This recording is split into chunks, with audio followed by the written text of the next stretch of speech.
Hello, and welcome to the production of The Merry Wives of Windsor, written by William Shakespeare. Introduction, dramatis personae, postmortem, and The Merry Lives of William, written by Luke Daniels. Introduction. In the bucolic village of Windsor, new alliances are forged. Old alliances are tested. Wits are matched, and the game is always afoot. William Shakespeare's raucous comedy has been delighting audiences for over 400 years, and 25 years on top, with its slapstick parody, puns, pranks, and japes. Bursting with an eclectic cast of larger-than-life characters, overflowing with madcap machinations and zany shenanigans, the play centers around one of Shakespeare's most memorable creations, Sir John Falstaff.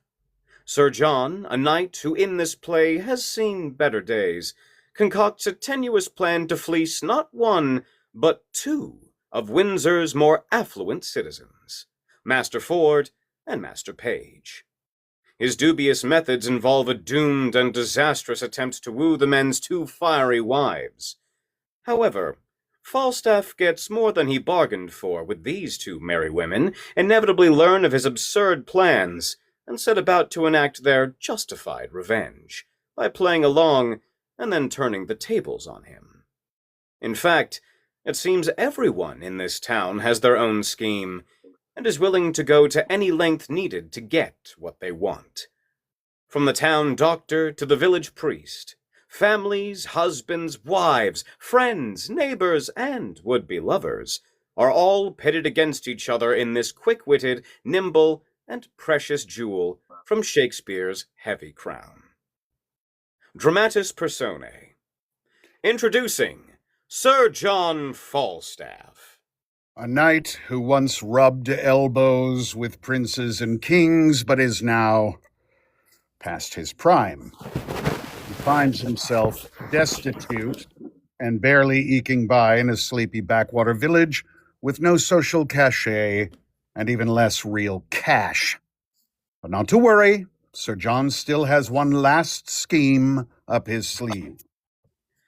Introducing Robert Shallow, Esquire. As justice of the peace for a sleepy backwater village, the elder Shallow is a man of prodigious self-import and vacuous bluster.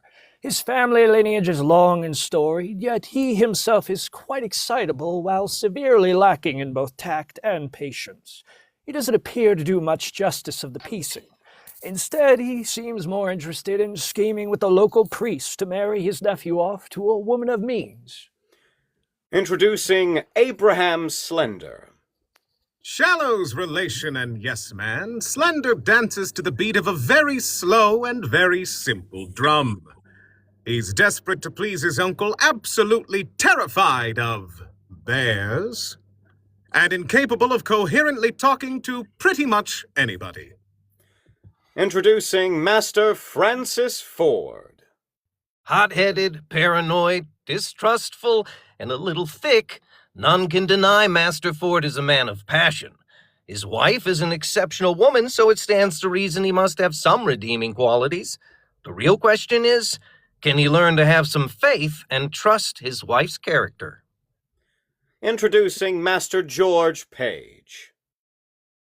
Hey, who wants to have a good time? Master Page wants to have a good time. Let's everyone just chill out. We can throw on some poached barbecue, bust out some binocs, and just vibe with the birds. Introducing Sir Hugh Evans. A strange man in a strange land. Parson Evans is a bit of a busybody with some Karen tendencies. However, he's mostly well-meaning and takes his duties very seriously. Plus, like any true Welshman, he's good with kids and loves cheese. Introducing Dr. Caius. An even stranger man in an strange land. The persnickety Dr. Caius has a hair trigger and a confused tongue. He has no time for things like speaking intelligibly when he's settling quarrels. trying to secure the hand of Windsor's most eligible bachelorette. And like any true Frenchman, making people understand that he is better than everyone else and should be treated as such. Introducing Mistress Alice Ford. Some people just glow with an inner light that draws others in like a moth to a flame.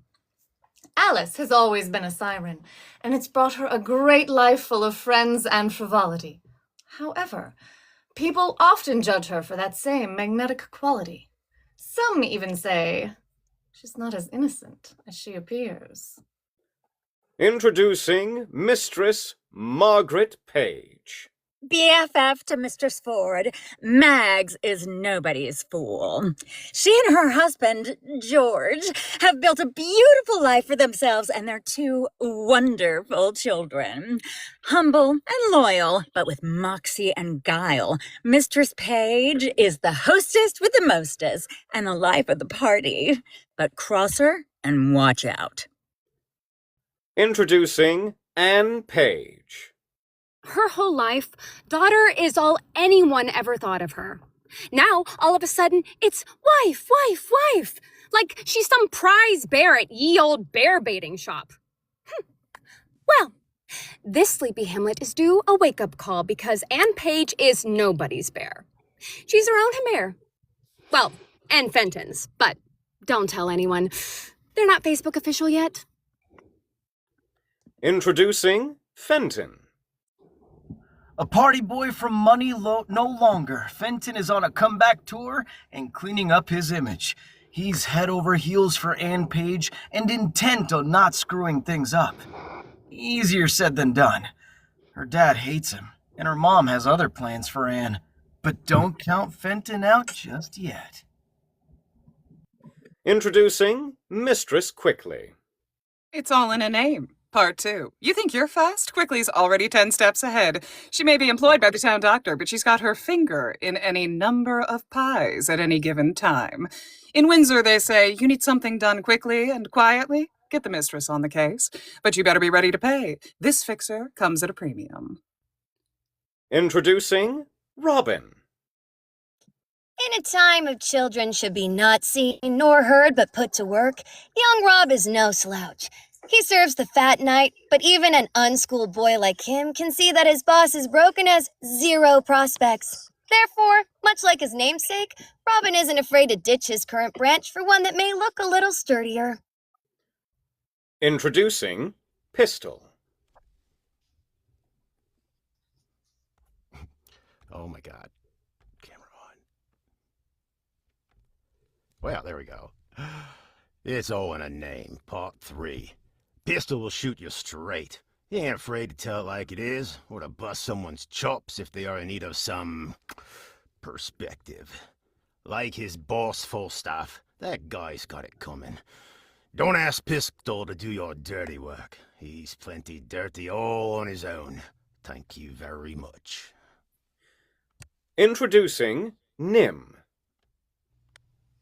Nobody understands Nim or his dark passenger.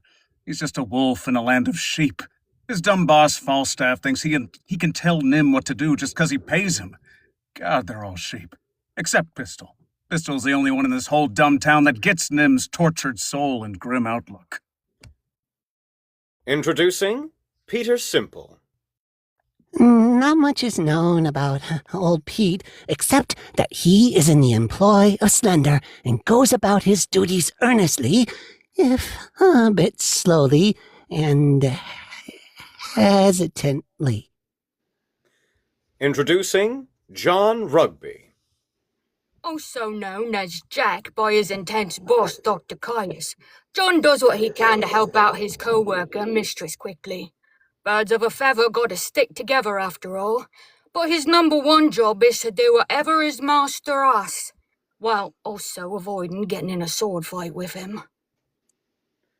Introducing John and Robert. Being employed by the Fords is a decent enough job. Apart from the strange shenanigans they're witness to. As well as the surprisingly heavy loads of laundry that need taking out.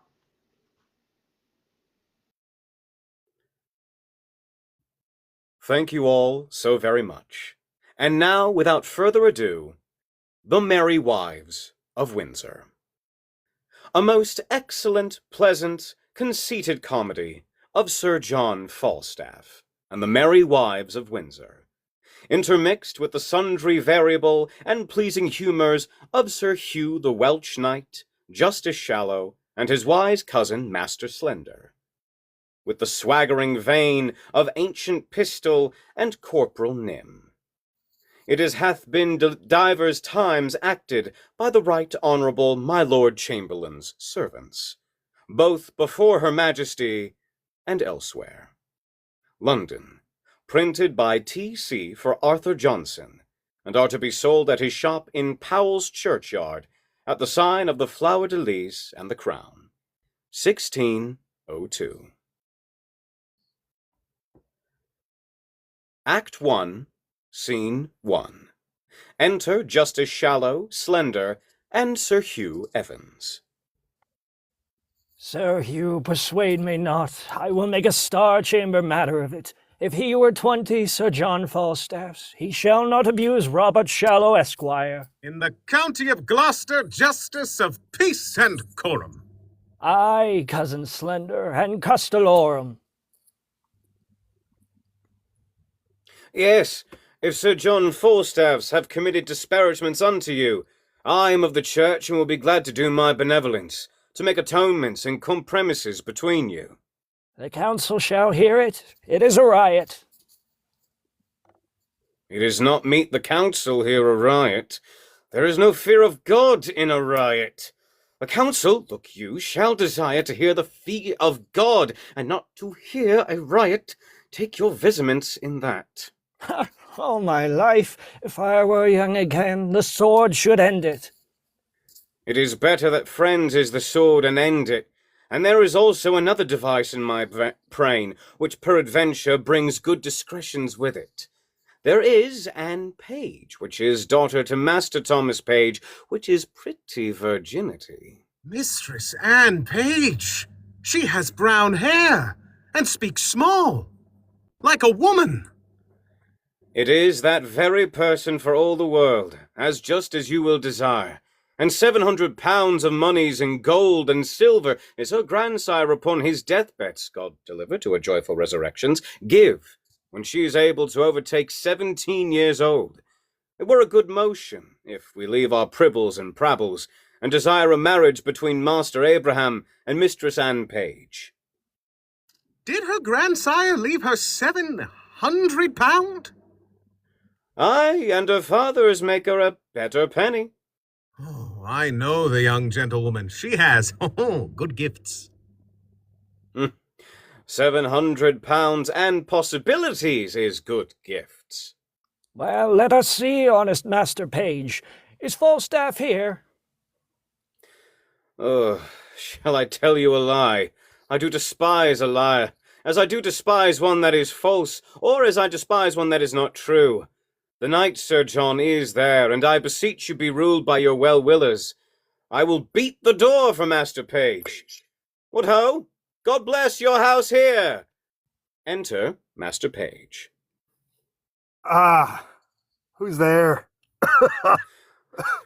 Here is God's blessing and your friend, and Justice Shallow, and here young Master Slender, that peradventure shall tell you another tale, if matters grow to your likings. I am glad to see your worships well. I thank you for my venison, Master Shallow. Master Page, I am glad to see you. Much good do it your good heart. I wished your venison better. It was ill killed. How doth good Mistress Page, and I thank you always with my heart. With my heart. Sir, I thank you. Sir, I thank you. No, I do. Is Sir John Falstaff here? Sir, he is within, and I would I could do a good office between you. It is spoke as a Christian's ought to speak. He hath wronged me, Master Page. Sir, he does in some sort confess it. If it be confessed, it is not redressed. Is not that so, Master Page? He hath wronged me. Indeed he hath. At a word he hath. Believe me, Robert Shallow, Esquire, saith he is wronged. Here comes Sir John. Enter Falstaff, Pistol, and Nym. Now, Master Shallow, you'll complain of me to the king? Knight, you have beaten my men, killed my deer, and broke open my lodge. But not kissed your keeper's daughter? Tut, a pin. This shall be answered. I will answer it straight. I have done all this. That is now answered. The council shall know this. Twere better for you if it were known in council. You'll be laughed at. Poca verba, Sir John. Good words. Good words? Good cabbage. Slender, I broke your head. What matter have you against me? Marry, sir, I have matter in my head against you, and against your coney-catching rascals Nym and Pistol. You Banbury cheese. It is no matter. Slice, I say, pauka, slice. That's my humor. We're simple, my man. Can you tell me, cousin? Peace, I pray you. Now let us understand. There is 3 umpires in this matter, as I understand. That is, Master Page, fidelicet Master Page. And there is myself, fidelicet myself. And the 3 party is, lastly and finally, mine host of the garter. We 3 to hear it and end it between them. Very good. I will make a preface of it in my notebook, and we will afterwards orc upon the cause with as great discreetly as we can. Pistol. Hey, hares with ears. The devil and his tam... What phrase is this? He hears with ears? Why, it is affectatious. Pistol. Did you pick Master Slender's purse? Aye, by these gloves, did he? Or I would I might never come in mine old grain chamber again else. Of 7 groats in mills 6 pences, and 2 Edward shovelboards that cost me 2 shillings, and 2 pence a piece of yeed miller, by these gloves. Is this true, Pistol? Thou mountain foreigner, Sir John and Master mine, a combat challenge of this Latin bilbo. Word of denial in thy labrys here. Word of denial, frothing scum, thou liest. By these gloves, then 'twas he. Be advised, sir, and past good humours, I will say merry trap with you if you run the nuthook's humour on me. That is the very note of it. By this hat, then he in the red face had it. For though I cannot remember what I did when you made me drunk, yet I am not altogether an ass. But 'tis no matter. I'll ne'er be drunk whilst I live again, but in honest, civil, goodly company for this trick. If I be drunk, I'll be drunk with those that have the fear of God, and not with drunken knaves. So God judge me, that is a virtuous mind. You hear all these matters denied, gentlemen, you hear it. Enter Anne Page. Nay, daughter, carry the wine in. We'll drink with him. Exit Anne Page. Oh, heaven, this is Mistress Anne Page. Enter Mistress Ford and Mistress Page. How now, Mistress Ford? Mistress Ford, by my troth you are very well met. By your leave, good mistress. Wife, bid these gentlemen welcome. Come, we have a hot venison pastry to dinner. Come, gentlemen. I hope we shall drink down all unkindness. Exit Master Page, Mistress Ford, Mistress Page, Falstaff, Pistol. I had rather than 40 shillings I had my book of songs and sonnets here. Oh. Come, cuz, we stay for you. A word with you, cuz. Marry this, cuz. There is a tender, a kind of tender, made afar off by Sir Hugh here. Do you understand me? I, sir, shall... You shall find me reasonable. If it be so, I shall do that. That is reason. Nay, but understand me. So I do, sir. Give ear to his motions. Master Slender, I will description the matter to you, if you be capacity of it. Nay, I will do as my cousin Shallow says. I pray you pardon me. He is a justice of the peace in his country, simple though I stand here. But that is not the question. The question is concerning your marriage. Aye, there's the point, sir. Marry it is, the very point of it, to Mistress Anne Page. Why, if it be so, I will marry her upon any reasonable demands. But can you affection the woman? Let us command to know that of your mouth, or of your lips. For divers philosophers hold that the lips is parcel of the mouth. Therefore, precisely, can you carry your good will to ye maid? Cousin Abraham Slender, can you love her? I hope, sir. I will do as it shall become one that would do reason. Nay, God's lords and his ladies, you must speak positable, and if you can carry your desires towards her.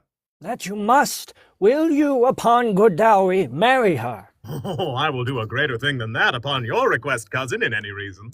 Nay, conceive me, sweet coz. What I do is to pleasure you. Coz, can you love the maid? I will marry her, sir, at your request. But if there be no great love in the beginning, yet heaven may decrease it upon better acquaintance. When we are married and have more occasion to know one another, I hope upon familiarity will grow more content. But if you say marry her, I will marry her, that I am freely dissolved and dissolutely. It is a very dissection answer. Save the fall is in the word dissolutely. The word is, according to our meaning, resolutely. His meaning is good. I think my cousin meant well. Aye, or else I might be hanged. Here comes fair Mistress Anne. Would I were young for your sake, Mistress Anne. Enter Anne Page. The dinner is on my table. My father desires your worship's company. I will wait on him, fair Mistress Anne. God's blessed will, I will not be in absence at the grace. Exit Evans and Shallow. Will't please your worship to come in, sir? No. I thank you, forsooth. Hardly, I am very well. The dinner attends you, sir. I am not hungry, I thank you, forsooth. A justice of the peace sometime may be beholding to his friend, for a man.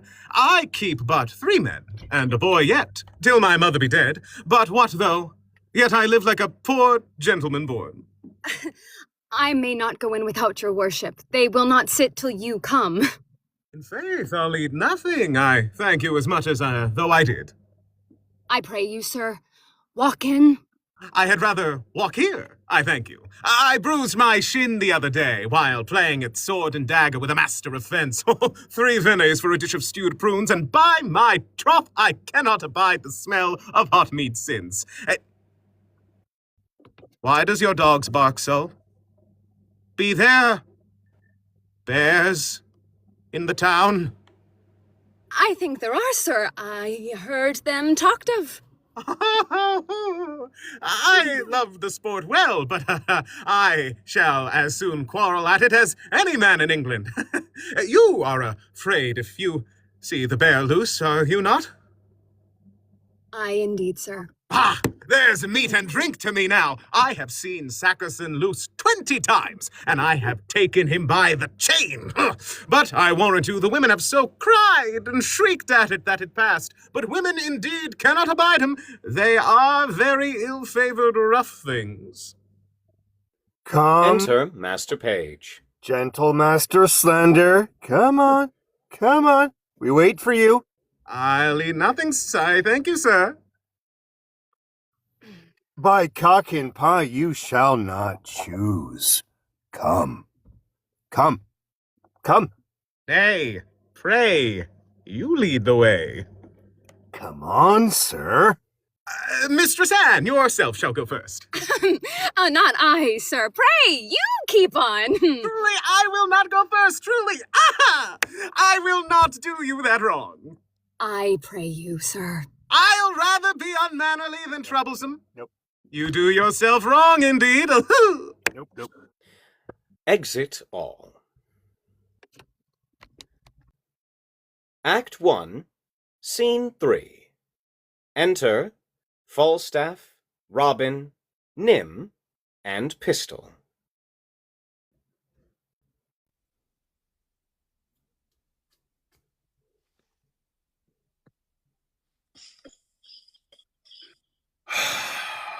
Well, sirs, I am almost out at heels. Why then let Keebs ensue? No, there is no remedy. I must coney catch. I must shift. Young ravens must have food. Which of you knows Ford of this town? I ken the right. He is of substance good. My honest lads, I will tell you what I am about. 2 yards and more. No quips now, pistol. Indeed, I am in the waist, 2 yards about, but I am now about no waste. I am about thrift. Briefly, I do mean to make love to Ford's wife. I spy entertainment in her. She discourses, she carves, she gives the leer of invitation. I can construe the action of her familiar style, and the hardest voice of her behavior, to be Englished rightly, is, I am Sir John Falstaff's. Now, the report goes, she has all the rule of her husband's purse. He hath a legend of angels. I have writ me here a letter to her, and here another to Page's wife, who even now gave me good eyes too, examined my parts with most judicious ouillades. Sometimes the beam of her view gilded my foot, sometimes my portly belly. Then the sun on dunghill shine. I thank thee for that humour. Oh, she did so course o'er my exteriors with such a greedy intention, that the appetite of her eye did seem to scorch me up like a burning glass. Here's another letter to her. She bears the purse too. She is a region in Guyana, all gold and bounty. I will be cheaters to them both, and they shall be exchequers to me. They shall be my East and West Indies, and I will trade to them both. Go, bear thou this letter to Mistress Page, and thou this to Mistress Ford. We will thrive, lads. We will thrive. Shall I Sir Pandarus of Troy become, and by my side wear steel? Then Lucifer take all. I will run no base humour. Here, take the humour letter. I will keep the behaviour of reputation. Hold, sirrah. Bear you these letters tightly. Sail like my pinnace to these golden shores. Rogues, heads, avaunt! Vanish like hailstones. Go, trudge, plod away at the hoof. Seek shelter, pack! Falstaff will learn the honour of the age. French thrift, ye rogues, myself and skirted Page. Exit Falstaff and Robin. Let vultures gripe thy guts, for gourd and full them hoods, and high and low beguiles the rich and poor. Tester lie I'll have in pouch when thou shalt lack, base Fijian Turk. I have operations, which be humours of revenge. Wilt thou revenge? By Welcome and her star. With wit or steel? With both the humours. I will discuss the humour of this love to Ford. And I, to Page, shall unfold how Falstaff, varlet vile, his dove will prove, his gold will hold, and his soft couch defile. My humour shall not cool. I will incense Ford to deal with poison. I will possess him with yallowness, for the revolt of mine is dangerous. That is my true humour. Thou art the Mars of malcontents. I second thee. Troop on! Exit all. Act 1, Scene 4. Enter Mistress Quickly, Simple, and John Rugby.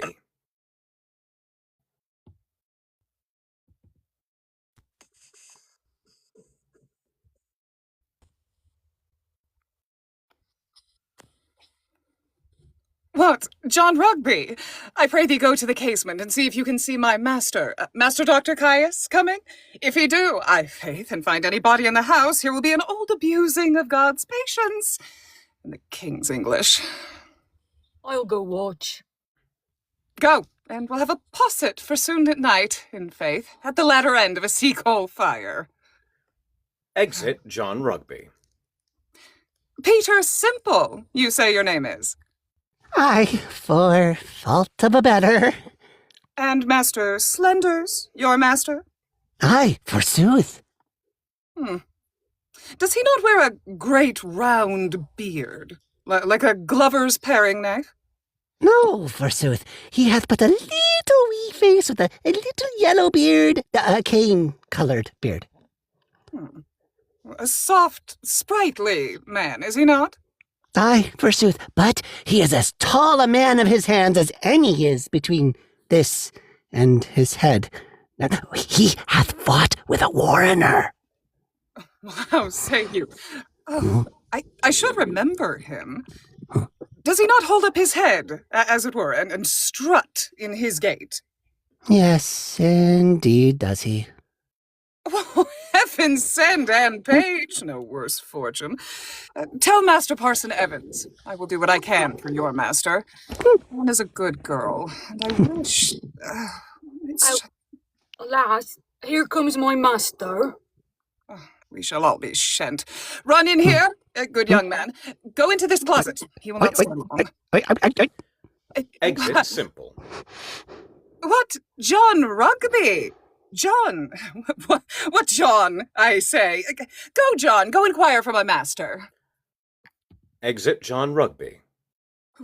I doubt he be not well, that he comes not home, and down.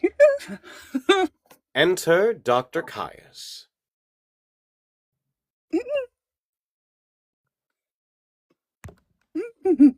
What is it you sing? I do not like these toys. Pray, you go and fetch me in my closet un bonnet vert. A box, a green box. Do you intend what I speak? A green box. I forsooth? I'll fetch it to you. I am glad he went not in himself. If he had found the young man, he would have been horn mad. Exit quickly. Cote la grande affairs. Enter quickly. Is this it, sir? Oui. Mettez-le mon pocket. Dépêche! Quickly! Quickly! Where is that knave Rugby? What? Enter John Rugby. John! Here, sir. You are John Rugby, and you are Jack Rugby. Come, take your rapier and come after my heel to the court. 'Tis ready, sir, here on the porch. By my throat, I tarry too long. Odds me. Que oublier. There is some samples in my closet that I will not for the world leave behind. Exit Dr. Caius. Ay me, he'll find the young man there and be mad. Enter Dr. Caius and Simple. Oh, diable! Diable, what is in my closet? Villainy! Wow! Rugby, my rapier! Good master, be content. Wherefore shall I be content, huh? The young man is an honest man. What shall an honest man do in my closet? There is not an honest man that shall be in my closet. I beseech you, be not so phlegmatic. Hear the truth of it. He came of an errand to me, from Parson Hugh. Well? I, forsooth, to desire her to speak a good word to me. I pray you. Peace of your tongue. Speak of your tale. To desire this honest gentlewoman, your maid, to speak a good word to Mistress Anne Page for my master in the way of marriage. This is all indeed. but I'll never put my finger in the fire. I need not.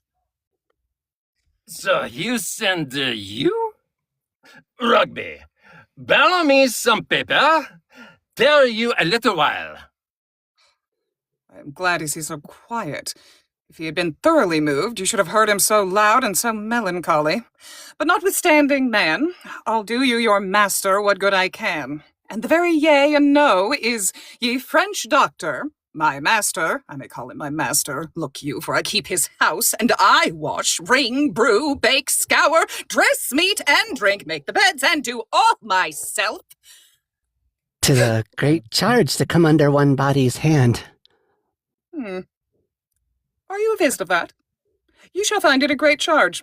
And to be up early, and down late, but notwithstanding, to tell you in your ear, I would have no words of it, my master himself is in love with Mistress Anne Page. But notwithstanding that I know Anne's mind, that's neither here nor there.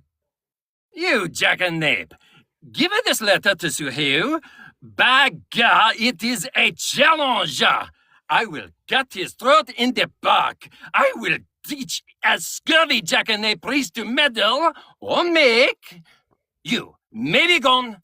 It is not good to tarry here. Exit simple. By God, I will cut his 2 stones. By God, he shall not have a stone to throw at his dog. Alas, he speaks but for his friend. It is no matter about that. Do not tell me that I shall have Anne Page myself. By God, I will kill Jack Priest. I have appointment mine horse of the Jate to measure a weapon.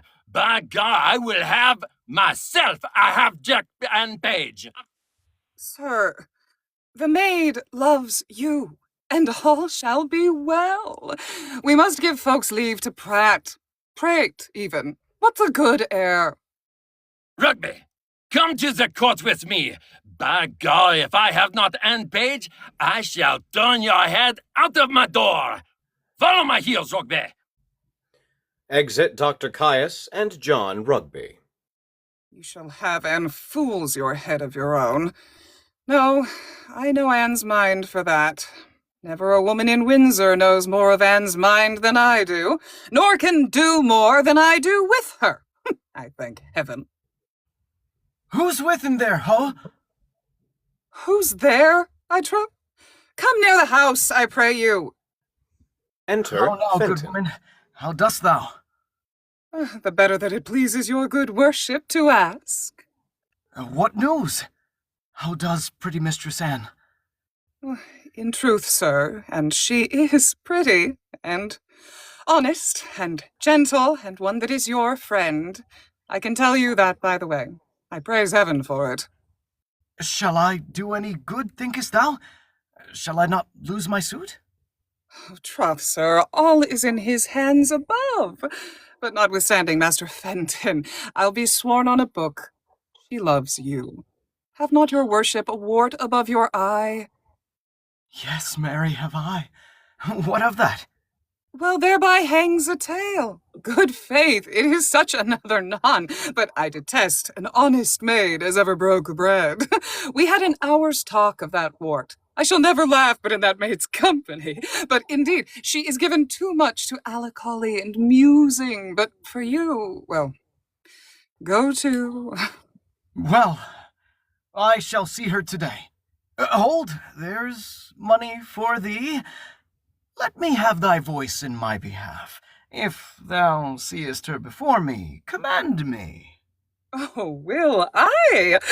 I faith that we will. And I will tell your worship more of the wart the next time we have confidence, and of other wooers.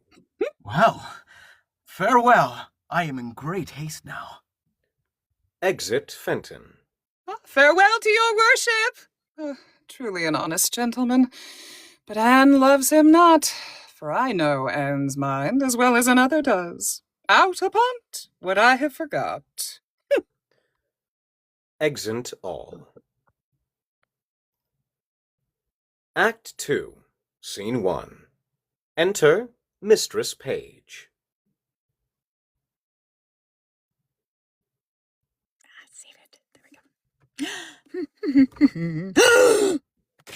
What? Have I escaped love letters in the holiday time of my beauty, and am I now a subject for them? Let me see. Ask me no reason why I love you, for though love use reason for his precision. He admits not him for his counselor.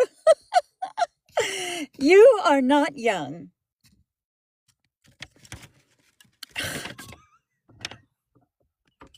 No more am I. Go to then, there's sympathy. You are merry, so am I. Ha ha. Then there's more sympathy. You love sack. Yeah. And so do I. Would you desire better sympathy? Let it suffice thee, Mistress Page. At the least, if the love of a soldier can suffice, that I love thee. I will not say pity me, 'tis not a soldier-like phrase, but I say love me. By me, thine own true knight, by day or night, or any kind of light, with all his might for thee to fight. John Falstaff!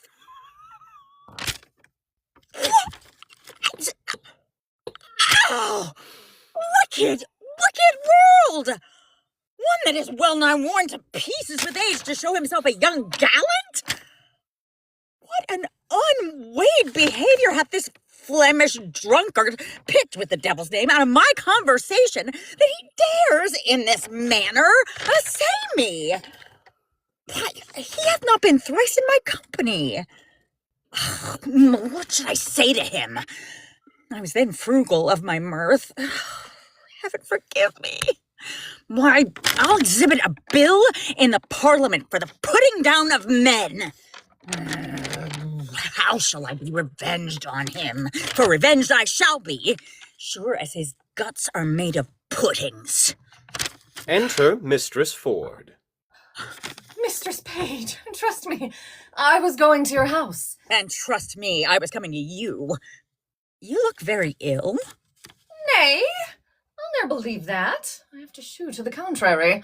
Wait, but you do in my mind. Well, I do then. Yet I say, I could shew you to the contrary. Oh, Mistress Page, give me some counsel. What's the matter, woman? Oh, woman, if it were not for one trifling respect, I could come to such honor. Hang the trifle, woman. Take the honor. What is it? Dispense with the trifles. What is it? If I would but go to hell for an eternal moment or so, I could be knighted. What? Thou liest. Sir Alice Ford? These knights will hack, and so thou shouldst not alter the article of thy gentry. We burn daylight. Here, read, and perceive how I might be knighted. I shall think the worse of fat men as long as I have an eye to make difference of men's liking. And yet he would not swear, praise women's modesty, and gave such orderly and well-behaved reproof to all comeliness, that I would have sworn his disposition would have gone to the truth of his words. But they do no more adhere and keep place together than 100 psalms to the tune of Greensleeves. What tempest, I trow, through this whale with so many turns of oil in his belly, ashore at Windsor? How shall I be revenged on him? I think the best way were to entertain him with hope till the wicked fire of lust have melted him in his own grease. Did you ever hear the like? Letter for letter. But that the word of Page and Ford differs.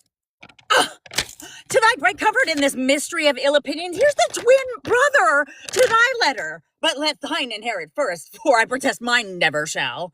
I warrant he hath 1,000 of these letters, read with blank spaces for different names. Sure more, and these are of the second edition. He will print them out of doubt, for he cares not what he puts into the press when he would put us to. I had rather be a giantess and lie under Mount Pelion. Well, I will find you 20 lascivious turtles ere one chaste man. Oh, why, this is the very same hand, the very word. What doth he think of us? Nay, I know not. Makes me almost ready to wrangle with mine own honesty. I'll entertain myself like one that I am not acquainted withal, for sure. Unless he knows some strain in me that I know not myself, he would never have boarded me in this fury. Boarding, call you it? I'll be sure to keep him above deck. So will I. If you come under my hatches, I'll never to see again. Let's be revenged on him. Let's appoint him a meeting. Give him a show of comfort in his suit, and lead him on with a fine baited delay till he hath pawned his horses to mine host of the garter. Oh, I will consent to act any villainy against him that may not sully the cheeriness of our honesty. Oh, that my husband saw this letter. It would give eternal food to his jealousy. Enter Master Ford, Pistol, Master Page, and Nim. My look, here he comes. And my good man, too. He's as far from jealousy as I am for giving him cause, and that, I hope, is an unmeasurable distance. You are the happier woman. Let's consult together against this greasy knight. Come hither. Exit Mistress Ford and Mistress Page. Well, I hope it be not so. Hope is a curtailed dog in some affairs. Sir John affects thy wife. Why, sir, my wife is not young. Hey, woes, both high and low, both rich and poor, both young and old, one with another. Ford, he loves the galley Malfoy, Ford. Perpend! Love my wife? With liver burning hot prevent. Or go thou like Sir Actaeon he, with Ringwood at thy heels. Oh, odious is the name. Whoa, what name, sir? The horn, I say. Farewell, take heed, have open eye, for thieves do foot by night. Take heed ere summer comes, a cuckoo birds do sing. Away, Sir Corporal Nim. Believe it, Page, he speaks sense. Exit Pistol. I will be patient. I will find this out. And this is true. I like not the humour of lying. He hath wronged me in some humours. I should have borne the humoured letter to her, but I have a sword, and it shall bite upon my necessity. He loves your wife. There's the short and the long. My name is Corporal Nim. I speak, and I avouch 'tis true. My name is Nim, and Falstaff loves your wife. Adieu. I love not the humour of bread and cheese. Adieu. Exit Nim. Humor of it, quoth he? Here's a fellow fights English out of wits. I will seek out Falstaff. I never heard such a drawling, affecting rogue. If I do find it, well... I will not believe such a Cadian, though the priest of the town commends him for a true man. 'Twas a good, sensible fellow. Well... Enter Mistress Ford and Mistress Page. How now, Maggie? Whither go you, George? Art you? How now, sweet Frank? Why art thou melancholy? I? Melancholy? No, I'm not melancholy. Get you home.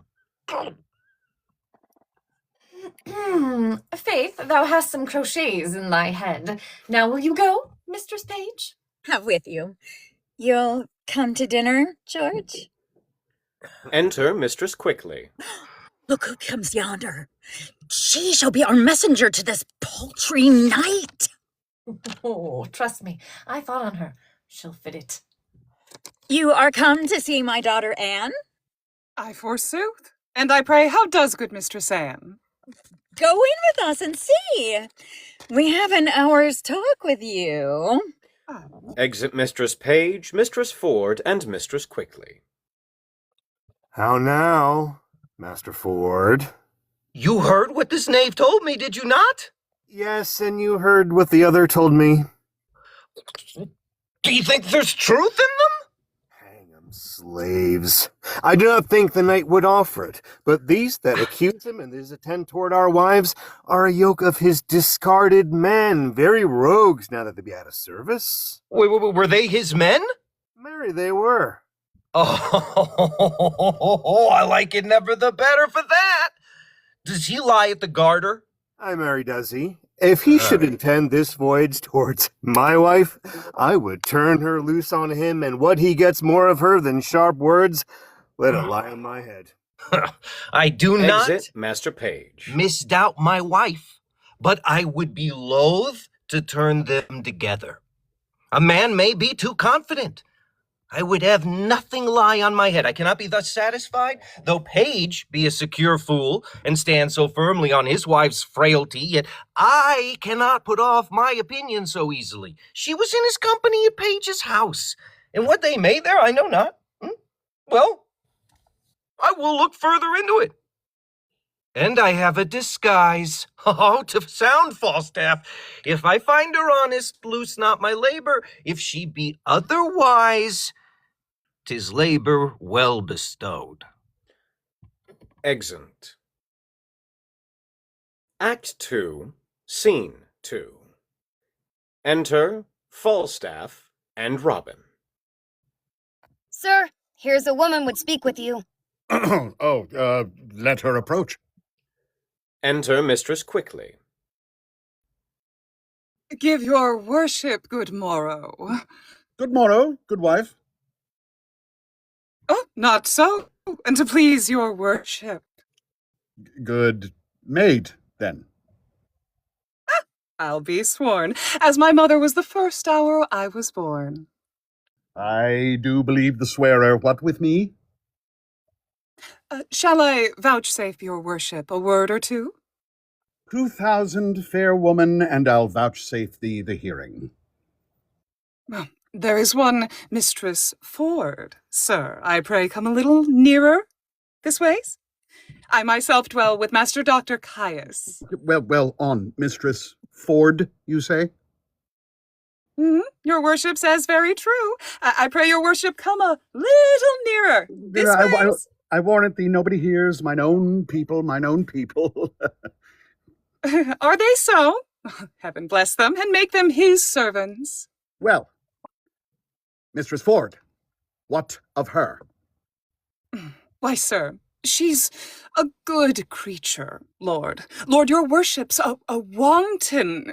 Well, heaven forgive you and all of us, I pray. Mistress Ford, come, Mistress Ford. Well, Mary, this is the short and long of it. You have brought her into such a canary, as 'tis wonderful. The best courtier of them all, when the court lay at Windsor, could never have brought her to such a canary.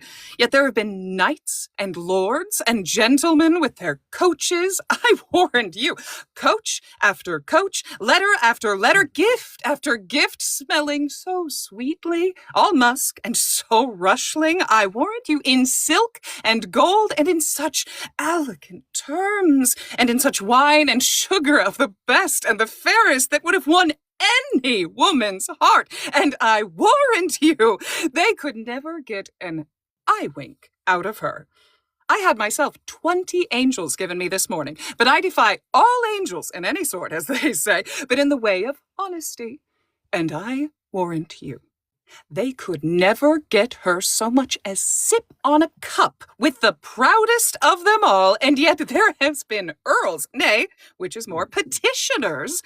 But I warrant you, all is one with her. But what? What says she to me? Be brief, my good she Mercury. Mary, she hath received your letter, for the which she thanks you 1,000 times, and she gives you to notify that her husband will be absent from this house between 10 and 11. 10 and 11. Aye, forsooth. And then you may come and see the picture, she says, that you wot of. Master Ford, her husband, will be from home. Alas, the sweet woman leads an ill life with him. He's a very jealous man. She leads a very frampold life with him. Oh, the good heart. 10 and 11. Woman, commend me to her. I will not fail her. Why, you say well. But I have another message to your worship. Mistress Page hath her heart commendations to you, too. And let me tell you in your ear, she's as fortuitous a civil, modest wife, and one I tell you that will not miss you morning nor evening prayer, as any is in Windsor, whoe'er be the other. And she bade me tell your worship that her husband is seldom from home. But she hopes there will come a time. I never knew a woman so dote upon a man. Surely, I think you have, charms? Huh? Yes, in truth. Oh, not I assure thee. Setting the attraction of my good parts aside, I have no other charms. Oh, blessing on your heart for it. But I pray thee, tell me this. Has Ford's wife and Page's wife acquainted each other? How they love me? Oh, that were a jest indeed. They have not so little grace, I hope. That were a trick, indeed. But Mistress Page would desire you to send her your little Robin. No remedy. Why, I will. Nay, but do so then. Fare thee well. Commend me to them both. There's my purse. I am yet thy debtor. Boy, go along with this woman. This news distracts me. Exit Mistress Quickly and Robin. Say'st thou so, old Jack? Go thy ways. I'll make more of thy old body than I have done. Will they yet look after thee? Oh, wilt thou, after the expense of so much money, be now a gainer? Oh, good body, I thank thee. Let them say 'tis grossly done, so it be fairly done. No matter. Enter Ford, disguised as Brooke. Bless you, sir. Oh. Bless you, sir. Yes, whoa, and you, sir. Would you speak with me? I make bold to press with so little preparation upon you. You're welcome, sir. What's your will? Sir, I am a gentleman that have spent much. My name is Brooke. Good master, Brooke. I desire more acquaintance with you. Good Sir John, I sue for yours. Not to charge you, for I must let you understand I think myself in better plight for a lender than you are. That which hath something emboldened me to this unseasoned intrusion, for they say if money go before, all ways do lie open. Yeah, money is a good soldier, sir, and will on. Truth! And I have a bag of money here troubles me. If you will help to bear it, Sir John, take all, or half, for easing me of the carriage. Oh, sir, I know not how I may deserve to be your porter. Ah, Porter, I will tell you, sir, if you will give me the hearing. Speak, good Master Brooke, I shall be glad to be your servant. Sir, I hear you are a scholar. I will be brief with you. Very well, sir, proceed. There is a gentlewoman in this town. Her husband's name is Ford. Well, sir. I have long loved her, and I protest you bestowed much on her. Followed her with a doting observance, engrossed opportunities to meet her. Briefly I've pursued her, as love hath pursued me, which hath been on the wing of all occasions. But whatsoever I've merited, either in my mind or in my means, meet I'm not sure I've received none. Unless experience be a jewel, and I've purchased at an infinite rate, and that rate hath taught me to say this: love like a shadow flies, when substance love pursues, pursuing that flies, and flying what pursues. Have you received no promise of satisfaction at her hands? Never. Have you importuned her to such a purpose? Never. Of what quality was your love, then? Like a fair house built on another man's ground, so that I've lost my edifice by mistaking the place where I erected it. To what purpose have you unfolded this to me? When I've told you that, I've told you all. Some say that though she appear honest to me, yet in other places she enlarges her mirth so far that there is shrewd construction made of her. Now, Sir John, here is the heart of my purpose. You are a gentleman of excellent breeding, admirable discourse, of great admittance, authentic in your place and person, generally allowed for your many warlike, court-like, and learned preparations. No, sir. Believe it, for you know it. There's money, spend it. Spend more, spend all I have. Only give me so much of your time in exchange of it as to lay an amiable siege to the honesty of this Ford's wife. Use your art of wooing, win her to consent to you. If any man may, you may as soon as any. What say you to it, Sir John? Master Brooke, I will first make bold with your money. Next, give me your hand. And last, as I am a gentleman, you shall, if you will, enjoy Ford's wife. Oh, good sir. I say you shall. Want no money, Sir John. You shall want none. Want no Mistress Ford, Master Brooke. You shall want none. I shall be with her, I may tell you, by her own appointment. Even as you came into me, her assistant or go-between parted from me. I say, I shall be with her between 10 and 11. For at that time, the jealous, rascally knave, her husband, will be forth. Come you to me at night, you shall know how I speed. I am blessed in your acquaintance. Do you know Ford, sir? Oh, hang him! Oh, poor cuckoldly knave! I know him not, yet I wrong him to call him poor. They say the jealous, wittly knave hath masses of money, for the which his wife seems to me well favored. I will use her as the key of the cuckoldly rogue's coffer, and there's my harvest home.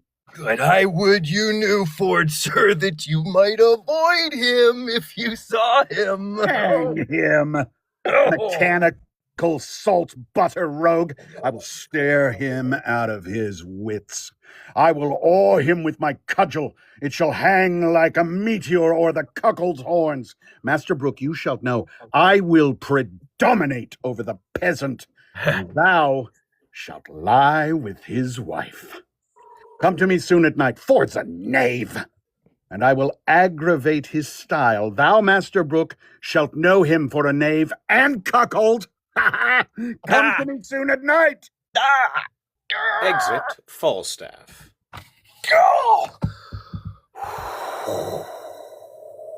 What a damned Epicurean rascal is this? My heart is ready to crack with impatience. Who says this is improvident jealousy my wife hath sent to him? The hour is fixed, the match is made. Would any man have thought this? See the hell of having a false woman?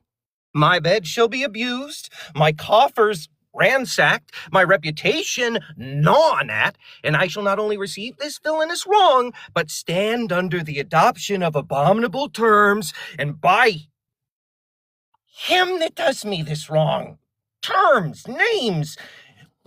Amiens sounds well. Lucifer well. Barbison well. Yet they are devil's additions, the names of fiends. But cuckold. Oh, whittle, cuckold.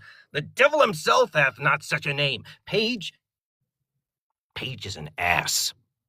A secure ass. He will trust his wife. He will not be jealous. I will rather trust a Fleming with my butter, Parson Hugh, the Welshman with my cheese, an Irishman with my aquavita bottle, or a thief to walk in my ambling gelding, and then my wife with herself. Then she plots. Then she ruminates. Then she devises. And what they think in their hearts, they may effect. They will break their hearts, but they will effect. Heaven be praised for my jealousy. 11 o'clock the hour. I will prevent this, detect my wife, be revenged on Falstaff, and laugh at Page. I will about it. Better 3 hours too soon than a minute too late. Fie, cuckold, cuckold, cuckold! Exeunt. Act 3, Scene 3. Enter Mistress Ford, Mistress Page, and 2 servants. What, John? What, Robert? Quickly, quickly, is the buck basket? I warrant. What, Robin, I say? Come. Here, set it down. Give your men the charge. We must be brief. Mary, as I told you before, John and Robert, be ready here, hard by in the brew house, and when I suddenly call you, come forth, and without any pause or staggering, take this basket on your shoulders. That done, trudge with it in all haste, and carry it among the white stirs, in Datchet mead, and there empty it in the muddy ditch close by the Thames side. You will do it? I had told them over and over, they lack no direction. Be gone, and come when you are called. Exit John and Robert. Enter Robin. Ooh, here comes little Robin. How now, my eyes musket? What news with you? My master, Sir John, is coming at your back door, Mistress Ford, and requests your company. You little jack-o'-lantern! Have you been true to us? I'll be sworn. My master knows not of your being here, and hath threatened to put me into everlasting liberty if I tell you of it, for he swears he'll turn me away. Thou art a good boy. The secrecy of thine shall be a tailor to thee, and shall make thee a new doublet and hose. I'll go hide me. Do so. Go tell thy master I am alone. Mistress Page, remember you your cue. Oh, I warrant thee, if I do not act it, hiss me. Exit Mistress Page and Robin. Go to then. We'll use this unwholesome humidity, this gross, watery pumpion. We'll teach him how to know turtles from jays. Enter Falstaff.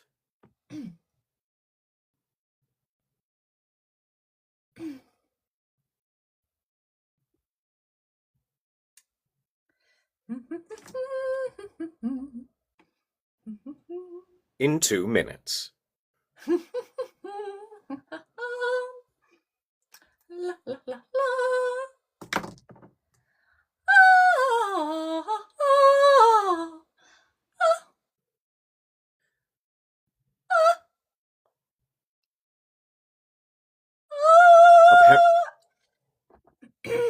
Apparently stairs take a while when you are a pumpkin.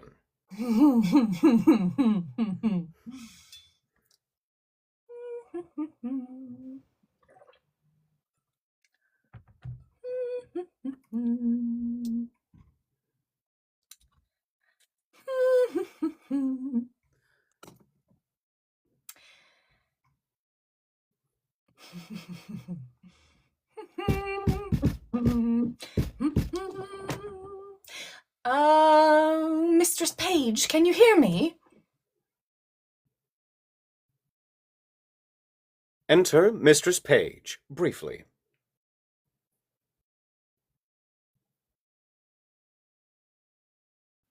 Wept. Have I caught thee, my heavenly jewel? Why, now let me die, for I have lived long enough. This is the period of my ambition. Oh, this blessed hour. Oh, sweet Sir John. Mistress Ford. I cannot cog. I cannot prate, Mistress Ford. Now shall I sin in my wish. I would thy husband were dead. I'll speak it before the best lord. I would make thee my lady. Ah, your lady, Sir John. Alas, I should be a pitiful lady. Oh, let the court of France shew me such another. I see how thine eye would emulate the diamond. Thou hast the right arched beauty of the brow that becomes the ship tire, the tire valiant, or any tire of Venetian admittance. Oh, a plain kerchief, Sir John. My brows become nothing else, nor that well neither. Oh, thou art a tyrant to say so. Thou wouldst make an absolute courtier, and the firm fixture of thy foot would give an excellent motion to thy gait in a semicircled farthingale. I see what thou wert, if fortune thy foe were not nature, thy friend. Come, thou canst not hide it. Oh, believe me, there's no such thing in me. What made me love thee? Let that persuade thee. There's something extraordinary in thee. Come, I cannot cog and say thou art this and that, like a many of these lisping hawthorn buds that come like women in men's apparel and smell like bucklers berry in simple time. I cannot, but I love thee, none but thee, and thou deserves it. Do not betray me, sir. I fear you love Mistress Page. I might as well say I love to walk by the counter gate, which is as hateful to me as the reek of a lime kiln. Well, heaven knows how I love you. You shall one day find it.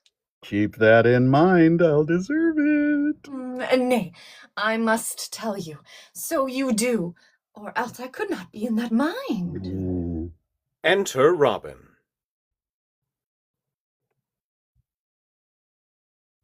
Mistress Ford? Mistress Ford? Here's Mistress Page at the door, sweating and blowing and looking wildly, and would need speak with you presently. She shall not see me. I will ensconce me behind the arras. Oh, pray you do so. Exit Falstaff and Robin. Enter Mistress Page. What's the matter? How now? Oh, Mistress Ford, what have you done? You're shamed. You're overthrown. You're undone forever. What's the matter, good Mistress Page? Oh, well a day, Mistress Ford. Having an honest man to your husband, to give him such cause of suspicion. What cause of suspicion? What cause of suspicion? Out upon you! How am I mistaken you? Why, alas, what's the matter? Your husband's coming hither, woman, with all the officers in Windsor to search for a gentleman that he says is here now in the house. By your consent to take ill advantage of his absence. You are undone! 'Tis not so, I hope. Oh, pray heaven it be not so, that you have such a man here. But 'tis most certain your husband's coming, with half Windsor at his heels to search for such a one. I come before to tell you. If you know yourself clear, why, I am glad of it. But if you have a friend here, convey him out. Be not amazed. Call all your senses to you. Defend your reputation, or bid farewell to your good life forever. Oh, what shall I do? There is a gentleman, my dear friend, and I fear not mine own shame so much as his peril. I had rather than £1,000 he were out of the house. For shame. Never stand. You had rather. Your husband's here at hand. Bethink you of some conveyance in the house. You cannot hide him. Oh, how have you deceived me? Look, here is a basket. If he be of any reasonable stature, he may creep in here and throw foul linen upon him, as if it were going to bucking, or is it riding time? Send him by your 2 men to Datchetmead. Oh, he's too big to go in there. What shall we do? Let me see it. Enter Oh, let me Falstaff see and it. Robin. I'll in. Follow your friend's counsel. I'll in. What? Sir John Falstaff? Are these your letters, knight? I love thee. Help me away. Let me creep in here. I'll never. Out to cover your master, boy. Call your men, Mistress Ford. You dissembling knight. What, John? Robert? John? Enter John and Robert. Go, take up these clothes here, quickly. Where's the cowstaff? Look how you drumble. Carry them to the laundress and Datchet Mead. Quickly, come. Enter Master Ford, Master Page, Sir Hugh Evans, and Dr. Caius. Pray you, come near if I suspect without cause. Why then make sport at me? Then let me be your jest. I deserve it. Hey, how now, whither you bear this? To the laundress, forsooth. Exit John and Robert with the laundry basket. Why, what have you to do whether they bear it? You were best meddle with the buck washing. Buck? I could wash myself of the buck. Buck. I buck, huh? I warrant you, buck. And of the season too, it shall appear. Gentlemen, I have dreamed tonight. I'll tell you my dream. Here be my keys. Ascend my chambers, search, seek, find out. A warrant will unkennel the fox. Let me stop this way first. So now, uncape. Good, Master Ford. Be contented. You wrong yourself too much. True, Master Page. Up, gentlemen, you shall see sport anon. Follow me, gentlemen. This is very fantastical humours and jealousies. By God, 'tis no fashion of France. It is not jealous in France. Nay, follow him, gentlemen, and we'll see the issue of his search. Exit Master Page, Master Ford, Dr. Caius, Sir Hugh Evans. Is there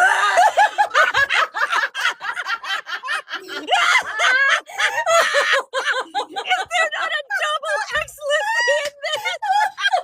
I know not which pleases me better, that my husband is deceived or Sir John. What taking was he in when your husband asked who was in the bath?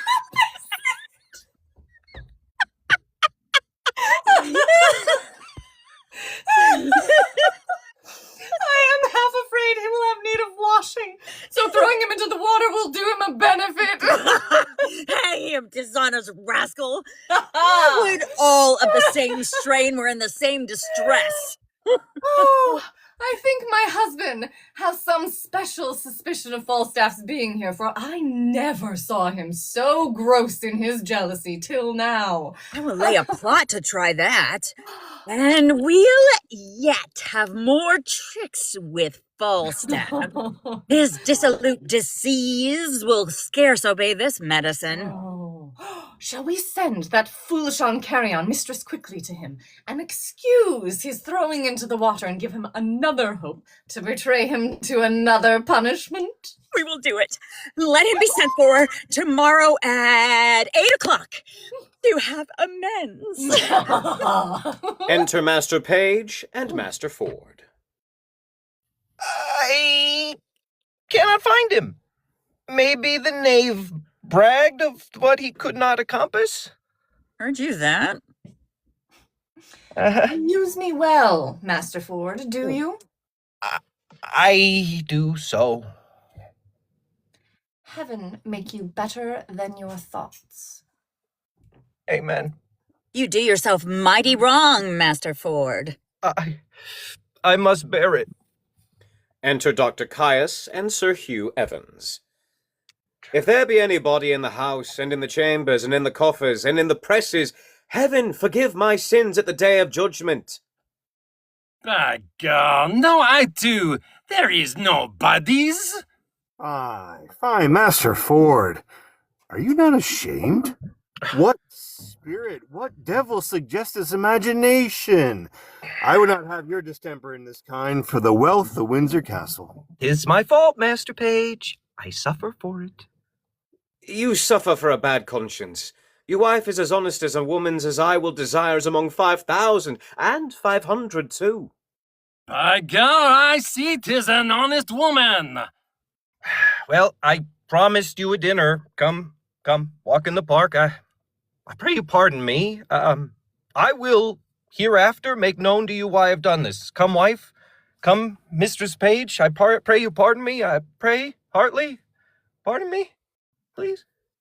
Exit Mistress Page and Mistress Ford. Let's go in, gentlemen, but trust me, we'll knock him. I do invite you tomorrow morning to my house to breakfast. We'll have a birding together.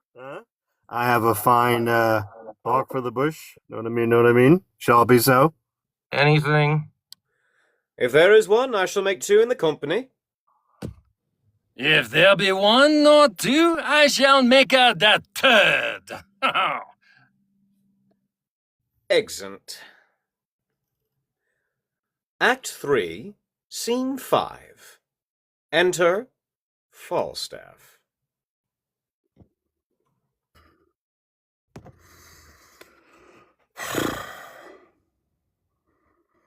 Have I lived to be carried in a basket like a butcher's offal?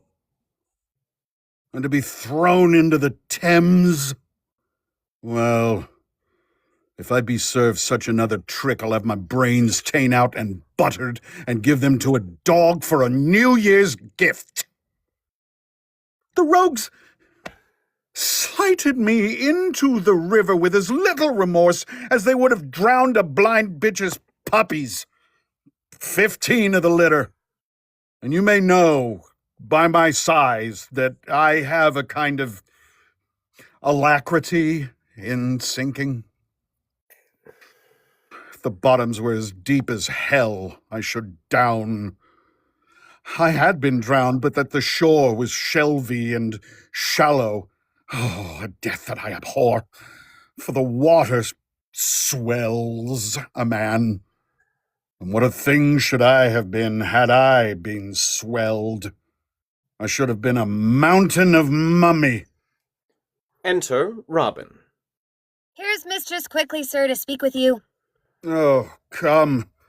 Let me pour in some sack to the Thames water from a belly's as cold as if I'd swallowed snowballs for pills to cook the rains. Oh, call her in.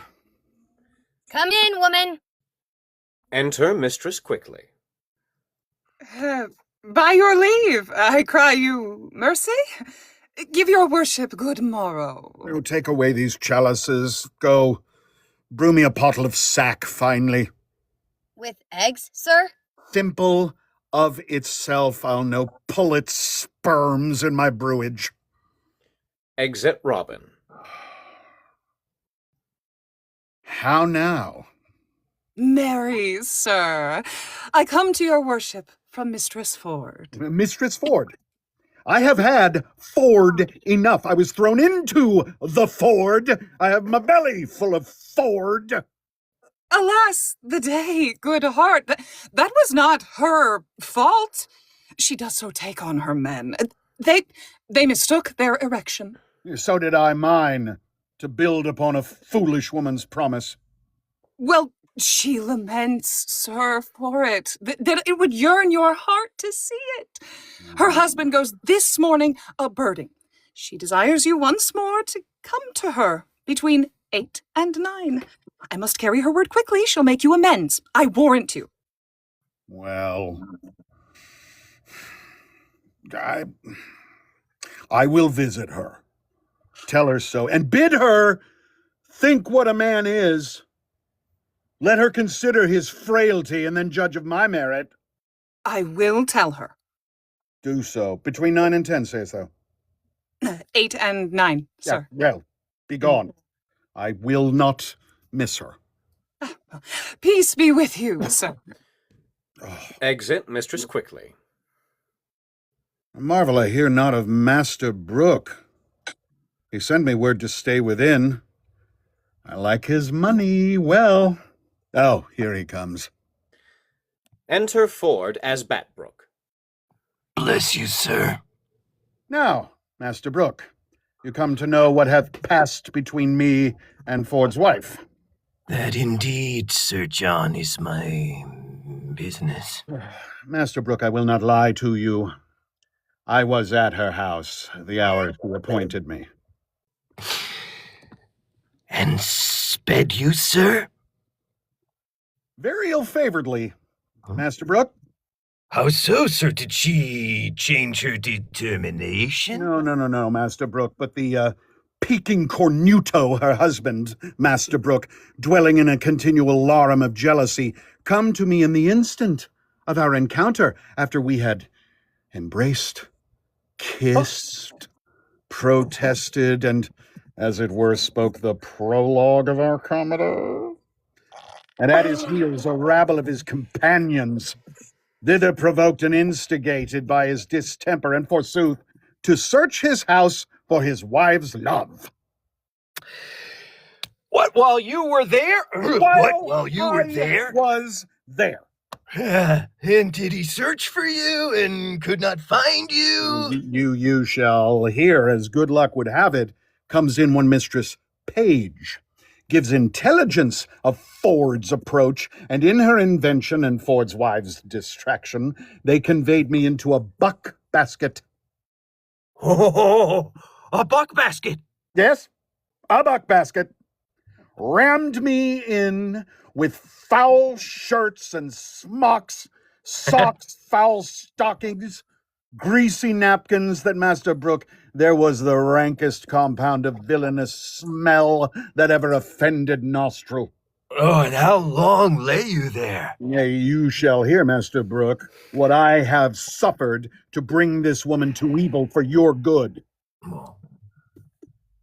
Being thus crammed in the basket, a couple of Ford's knaves, his hinds, were called forth by their mistress to carry me, in the name of foul clothes, to Datchet Lane.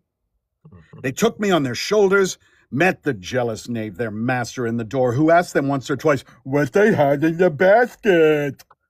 I quaked for fear lest the lunatic knave would have searched it, but fate, ordaining he should be a cuckold, held his hand.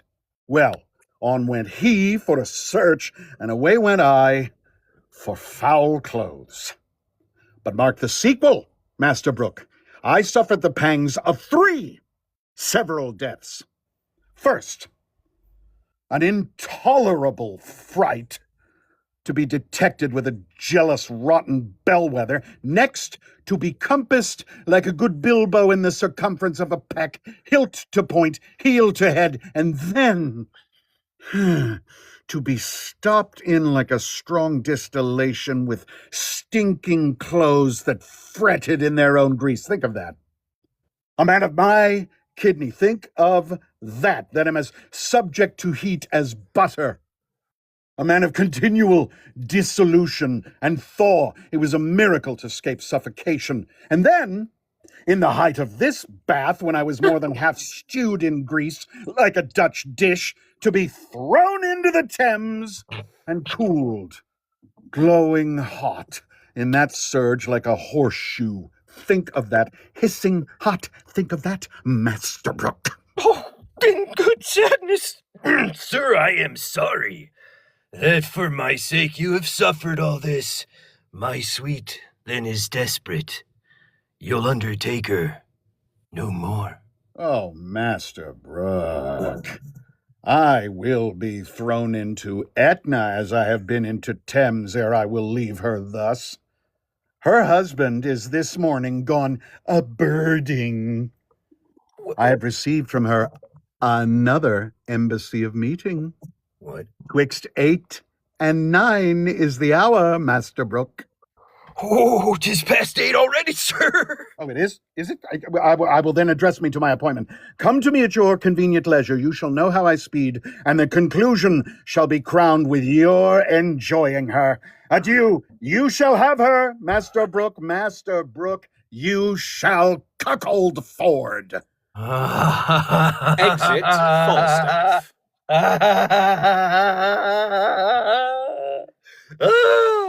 Oh, Ma! Is this a vision? Is this a dream? Huh? Do I sleep? Master Ford! Awake, awake, Master Ford! There's a hole made in your best coat, Master Ford. This, 'tis to be married. This, 'tis to have linen. And buck-baskets. Well, I will proclaim myself what I am. I will now take the lecher. He's at my house. He cannot escape me. 'Tis impossible he should. He cannot creep into a halfpenny purse, nor into a pepper box. But least the devil that guides him should aid him. I will search impossible places. Though what I am I cannot avoid, yet to be what I would not shall not make me tame.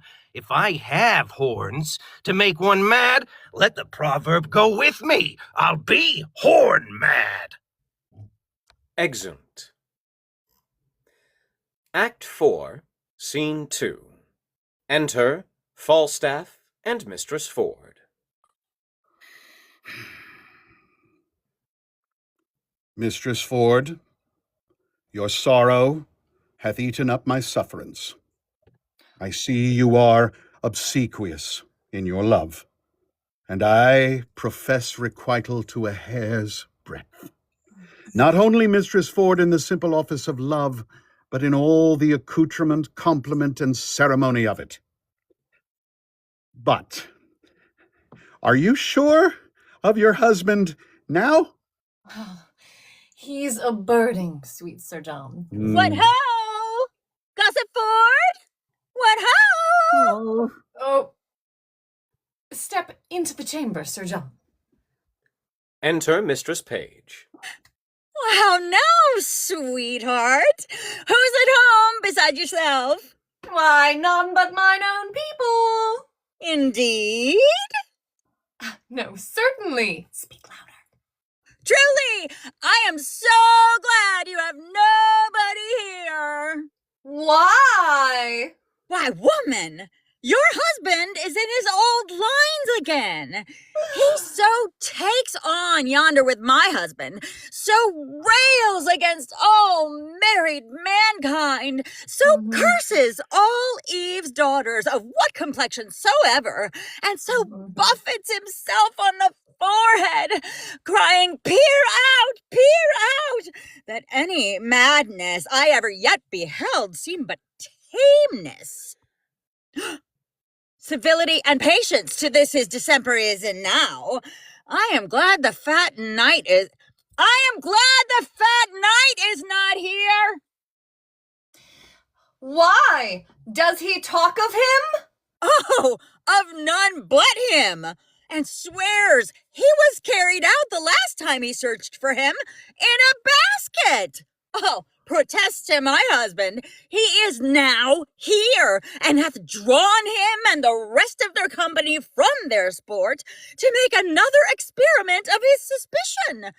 But I am glad the knight is not here. Now he shall see his own foolery. How near is he, Mistress Page? Hard by, at the street end. He will be here anon. I am undone. The knight is here! Why then, you are utterly shamed, and he's but a dead man. What a woman are you! Away with him! Better shame than murder! Well, which way should he go? How should I bestow him? Shall I put him in the basket again? No, I'll come no more in the basket. May I not go out ere he come? Alas, 3 of Master Ford's brothers watch the door with pistols, that none shall issue out. Otherwise, you might slip away ere he came. But what make you here? What shall I do? I'll creep up into the chimney. Oh, they always used to discharge their birding pieces. Creep into the kill hole. Where is it? He will seek there on my word. Neither press, coffer, chest, trunk, well, vault, but he hath an abstract for the remembrance of such places, and goes to them by his note. There is no hiding you in the house.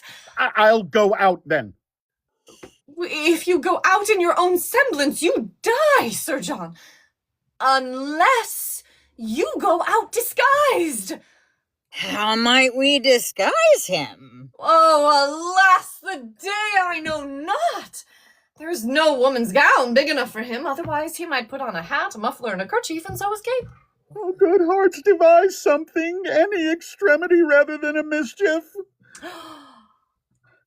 My maid's aunt, the fat woman of Brainford, has a gown above. On my word! It will serve him. She's as big as he is. And there's her thrummed hat and her muffler, too. Run up, Sir John. Go, sweet Sir John. Mistress Page and I will look for some linen for your head. Quick. We'll come dress you straight. Put on the gown the while. Exit Falstaff. I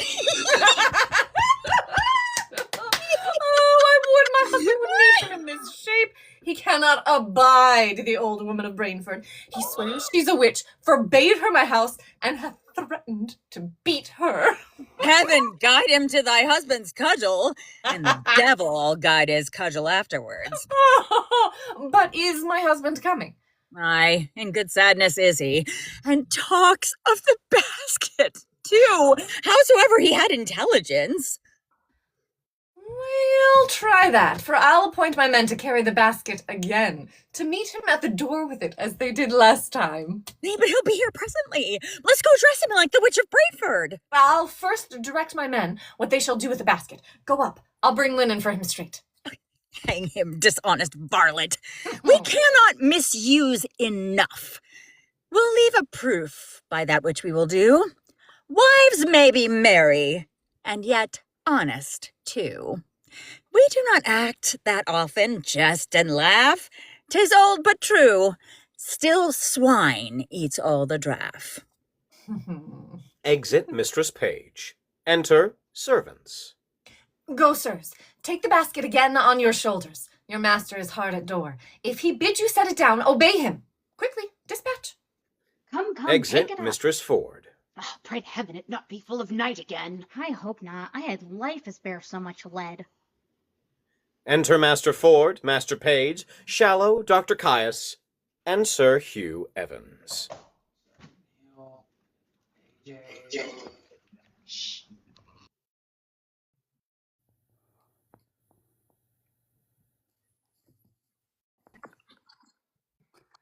Come on. There you are.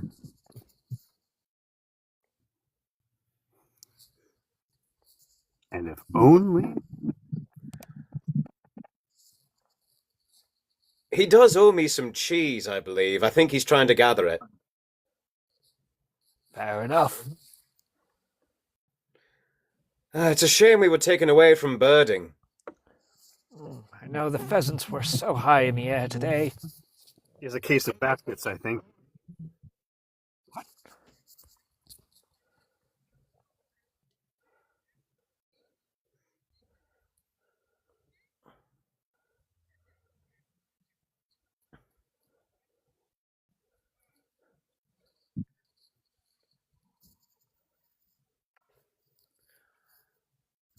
Oh heavens, Master Ford, you've been struck with muteness.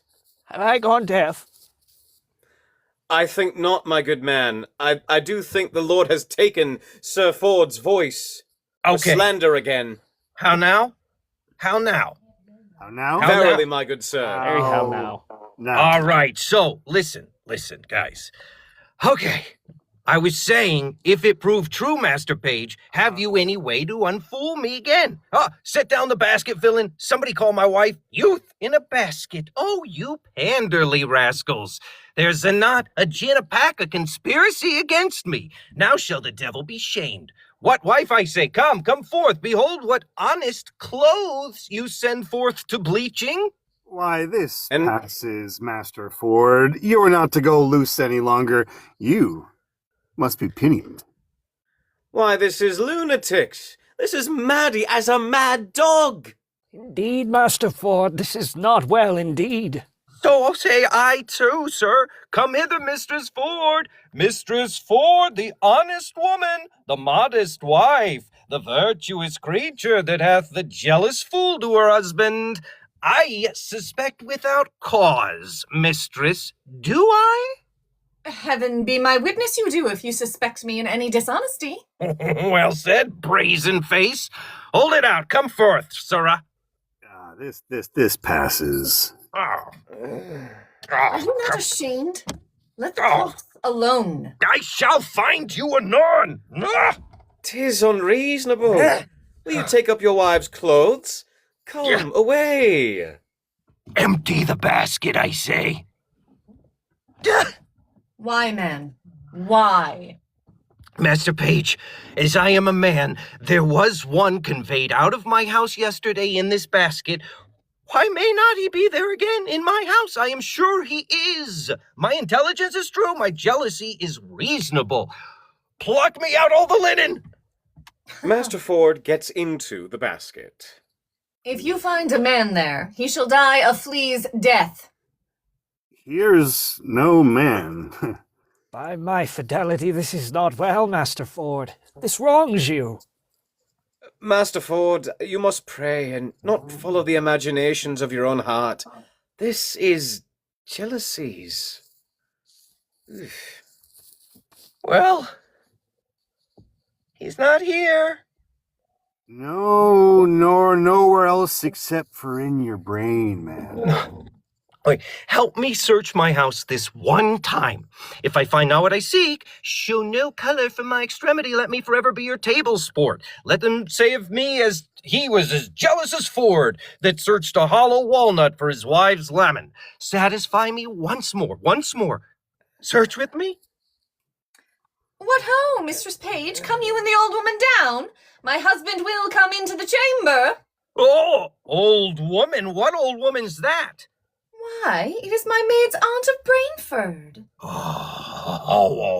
A witch, a queen, a old cousining queen. Have I not forbid her in my house? She comes of errands, does she?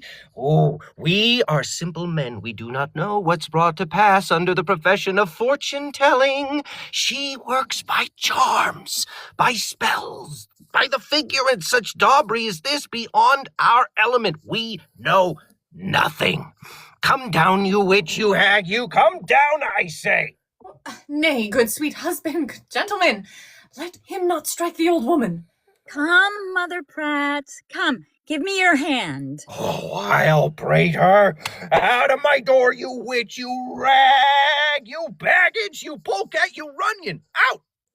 Out! I'll conjure you! I'll fortune tell you!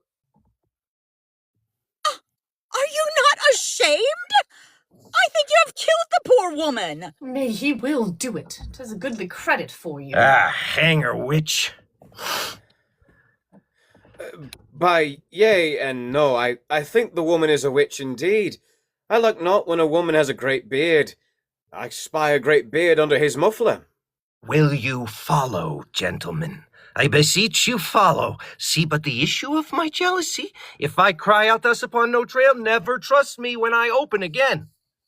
Let's obey his humor a little further. Come, gentlemen. Exit all but Mistress Ford and Mistress Page.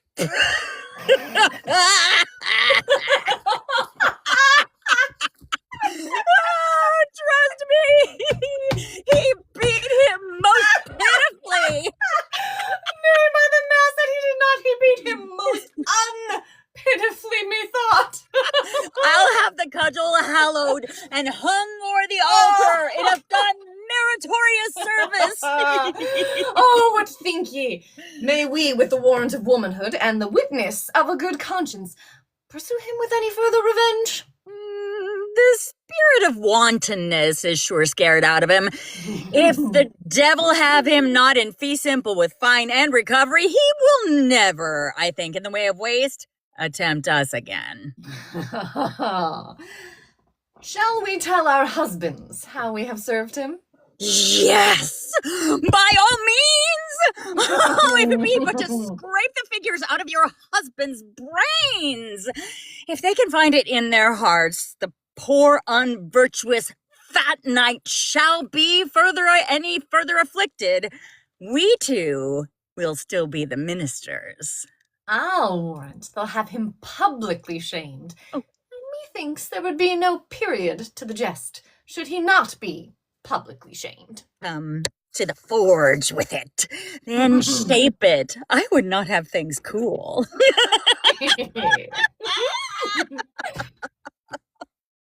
Exeunt.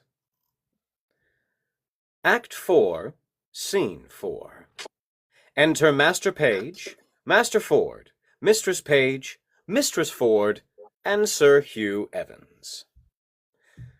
'Tis one of the best discretions a woman has ever I did look upon. And did he send you both these letters in an instant? Within a quarter of an hour. Pardon me, wife. Henceforth, do what you wilt. I rather will suspect the sun with gold than thee with wantonness. Now how doth thy honor stand? In him that was of late an heretic as firm as faith? 'Tis well, no more. Be not as extreme in submission as in offense, but let our plot go forward. Let our wives yet once again, to make us public sport, appoint a meeting with this old fat fella, where we may take him and disgrace him for it. There is no better way than that they spoke of. How to send him word they'll meet him in the park at midnight? Fine. He'll never come. You say he has been thrown in the rivers, and has been grievously beaten as an old woman. Methinks there should be terrors in him, that he should not come. Methinks his flesh is punished. He shall have no desires. So think I too. Devise but how you'll use him when he comes, and let us two devise how to bring him thither. There is an old tale that goes that Herne the Hunter, sometime a keeper here in Windsor forest, doth all the winter time at still midnight walk round about an oak with great rag horns, and there he blasts the tree and takes the cattle and make milk kine yield blood and shakes a chain in a most hideous and dreadful manner. You have heard of such a spirit, and well you know the superstitious idle-headed eld received, and did deliver to our age this tale of Herne the Hunter for a truth. Why, yet there not be many that do fear the deep of night to walk by this Herne's oak. But what of this? Marry, this is our device, that Falstaff at that oak shall meet with us. Well, let it not be doubted, but he'll come, and in this shape when you have brought him thither. What shall be done with him? What is your plot? That likewise we have thought upon, and thus.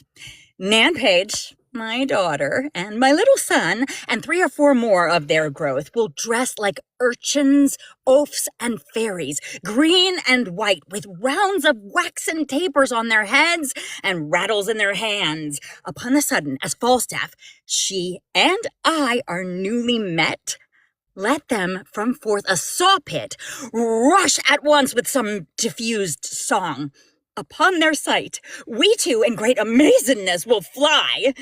Then let them all encircle him about, and fairy-like to pinch the unclean knight, and ask him why that hour of fairy revel in their so sacred paths he dares to tread in shape profane.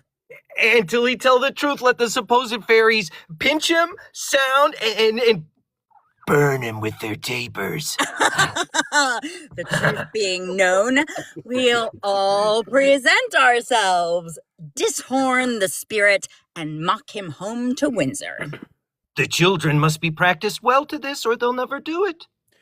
I will teach the children their behaviors, and I will be like a jackanapes also, to burn the night with my taper. Oh, that will be excellent! I'll go buy them wizards. My Nan shall be the queen of all the fairies, finely attired in a robe of white. Oh. That silk will I go buy, and in that time shall Master Slender steal my Nan away and marry her at Eton. Go, send a Falstaff straight.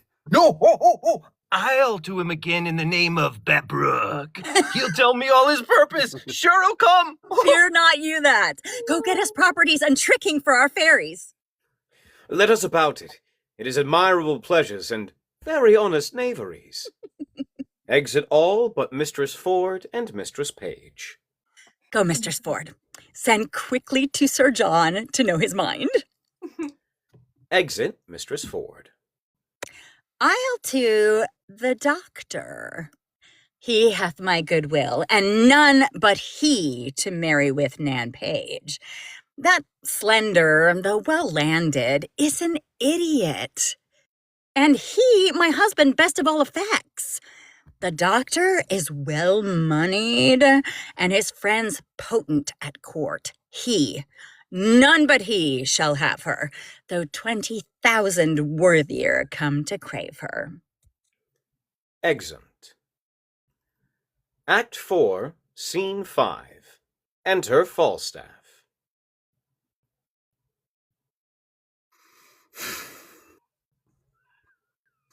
I would all the world might be cozened. For I have been cozened and beaten too. Oh, if it should come to the ear of the court, how I have been transformed, and how my transformation hath been washed and cudgeled, they would melt me out of my fat drop by drop and liquor fishermen's boots with me.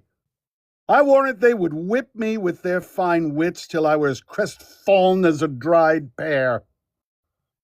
I never prospered, since I forswore myself at Primero. Well, if my wind were but long enough, I would repent. Enter Mistress Quickly. Now, whence come you? From the two parties, forsooth. Yeah, the devil take one party, and his damn the other. And so they shall be both bestowed. I have suffered more for their sakes, more than the villainous inconstancy of man's disposition is able to bear. And have they not suffered? Yes, I warrant. Speciously one of them, Mistress Ford, good heart, is beaten, black and blue, that you cannot see a white spot about her. What tells thou me of black and blue? I was beaten myself into all the colors of the rainbow.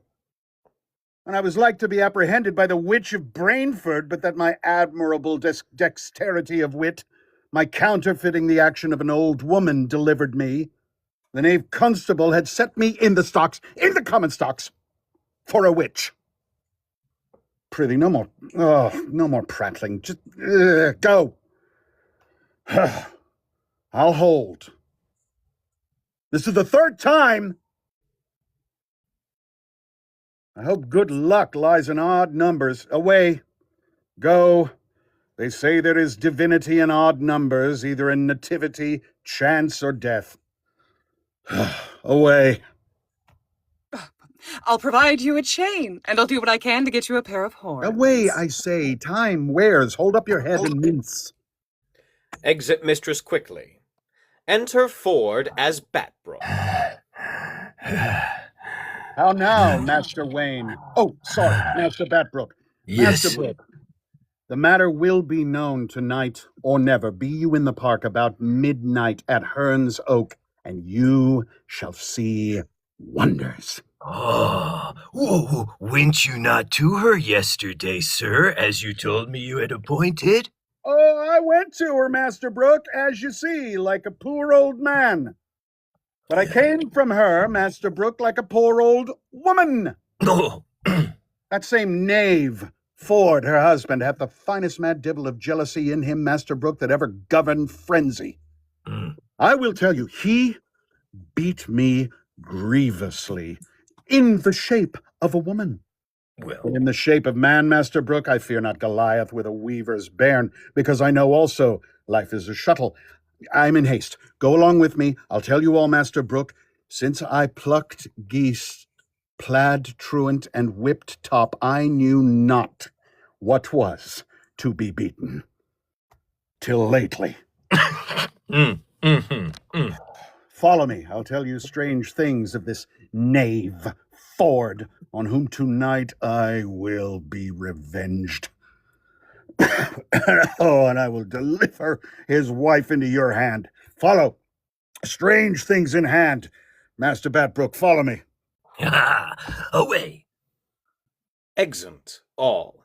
Na. Act 5, Scene 2. Enter Master Page, Shallow, and Slender. Come. Come on. Come on. Yes, and yes. We'll couch in the castle ditch till we see the light of our fairies. Remember, son slender mine. Aye, forsooth, I have spoke with her, and we have a nay word. How to know one another? I come to her in white and cry, Mum. She cries, Budget. And by that we know one another. That's good too, but what needs either your mum or her budget? The white will decipher her well enough. It hath stroke 10 o'clock. The night is dark. Light and spirits will become it well. Heaven prosper our sport. No man means evil but the devil, and we shall know him by his horns. What's away? Follow me.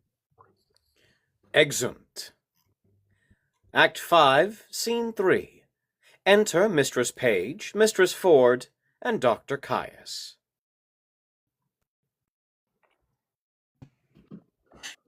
Master Doctor, my daughter is in green. When you see your time, take her by the hand, away with her to the deanery, and dispatch it quickly. Go before into the park. We two must go together. I know what I have to do. Adieu. Very well, sir. My husband will not rejoice so much at the abuse of Falstaff as he will chafe at the doctor's marrying my daughter. But 'tis no matter. Better a little chiding than a great deal of heartbreak. Where is Nan now? And her troop of fairies, and the Welsh devil Herne? They are all couched in a pit hard by Hearn's Oak, with obscured lights, which at the very instant of Falstaff's and our meeting, they will at once display to the night. Oh, that cannot choose but amaze him. If he be not amazed, he will be mocked. If he be amazed, he will every way be mocked. Oh, we'll betray him finely. Against such lewdsters and their lechery, those that betray them do no treachery. Oh, that's good.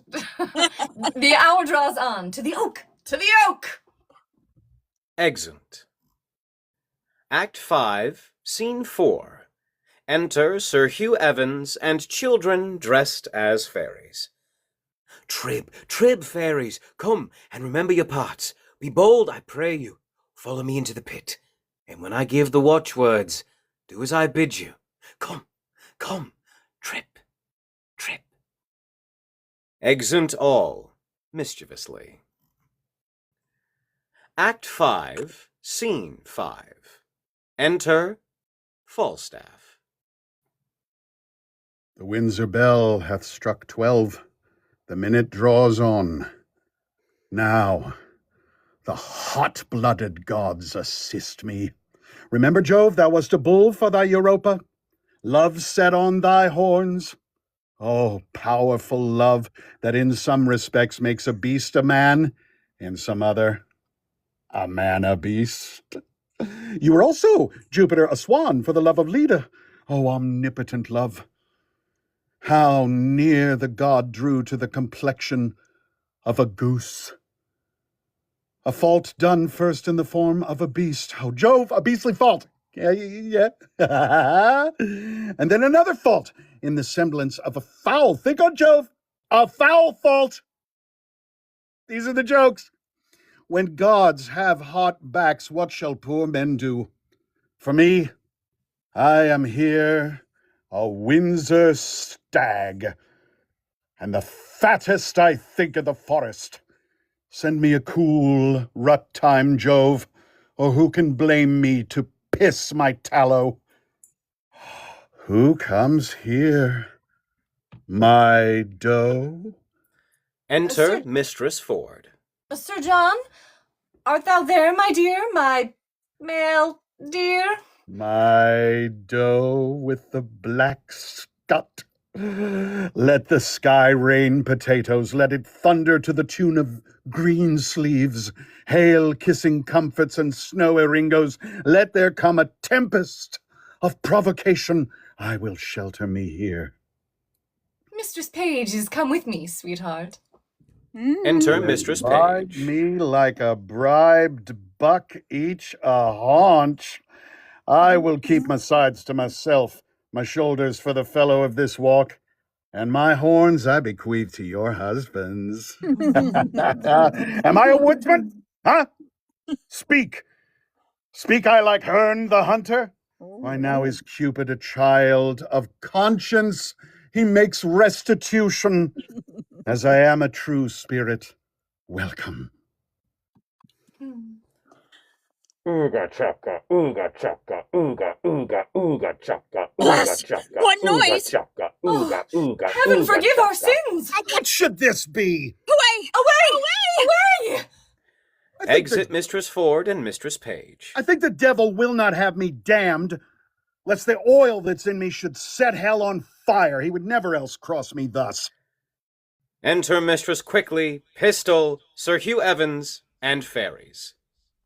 Fairies, black, grey, green, and white, you moonshine revelers and shades of night, you orphan heirs of fixed destiny, attend your office and your quality. Cry your hobgoblin, make a fairy oyes.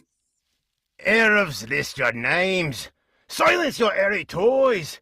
Cricket to Windsor, chimes shalt thou leap, where fires thou find'st unraked and hearths unswept.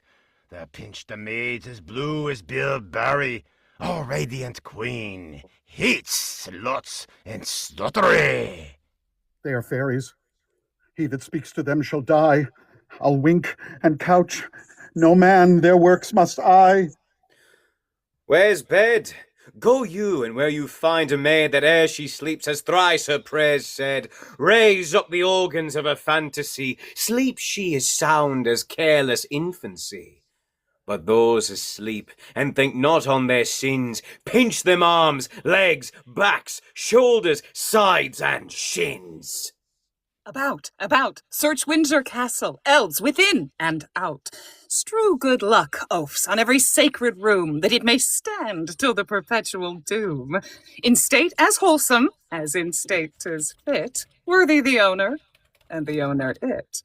The several chairs of order, look, you scour with juice of balm, and every precious flower, each fair installment, coat, and several crest with loyal blazon, evermore be blessed. And nightly meadow fairies, look you sing like to the garter's compass in a ring, the expressure that it bears, green let it be, mote fertile fresh, than all the field to see. And honi soit qui me le pense, right in emerald tufts, flowers purple, blue, and white, like sapphire pearl and rich embroidery.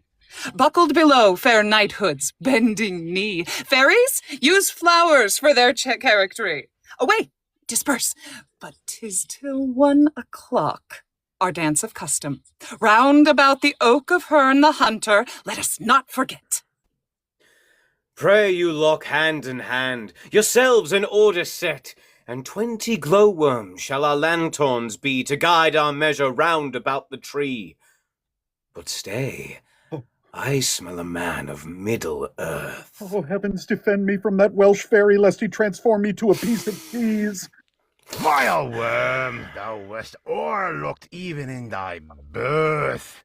With trial fire, touch me his finger end. If he be chaste, the flame will black descend, and turn him to no pain. But if he start, it is the flesh of a corrupted heart. A trial! Come! Come, will this wood take fire? Oh, corrupt and tainted in desire.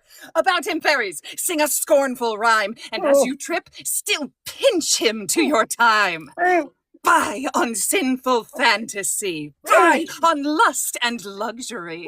Lust is but a bloody fire, kindled with unchaste desire, fed in heart whose flames aspire, as thoughts do blow them higher and higher. Pinch him, fairies, mutually, pinch him for his villainy, pinch him and burn him and turn him about, till candles and starlight and moonshine be out. Enter Master Page, Master Ford, and Mistress Ford. Nay, do not fly. I think we have watched you now. Will none but Herne the Hunter serve your turn? I pray you come. Hold up the chest no higher. Now, good Sir John, how like you your Windsor wives? See you these, husband? Do not these fair yokes become the forest better than the town? Now, sir, who's a cuckold now? Master Brooke. Falstaff's a knave, a cuckoldly knave. Here are his horns, Master Brooke. Huh? And Master Brooke, he hath enjoyed nothing of Ford's but his buck basket, his cudgel, and 20 pounds of money, which must be paid to Master Brooke. His horses are arrested for it. Master Brooke. Oh, Sir John, we have had ill luck. We could never meet. I will never take you for my love again. But I will always count you my dear. Sick. I do begin to perceive that I am made an ass. Aye, and an ox, too. Both the proofs are extant. And these are not fairies? Oh. I was 3 or 4 times in the thought they were not fairies. Yet the guiltiness of my mind, the sudden surprise of my powers drove the grossness of the foppery into a received belief. And despite of the teeth of all time and reason, that they were fairies. See now how wit may be made a jackalent when 'tis upon ill employment. Sir John Falstaff, serve God, and leave your desires, and fairies will not pinch you. Well said, Fairy Hugh. And leave you your jealousies too, I pray you. I will never mistrust my wife again, till thou are able to woo her in good English. Have I laid my brain in the sun and dried it that it wants matter to prevent so gross o'erreaching as this? Am I ridden with a Welsh goat too?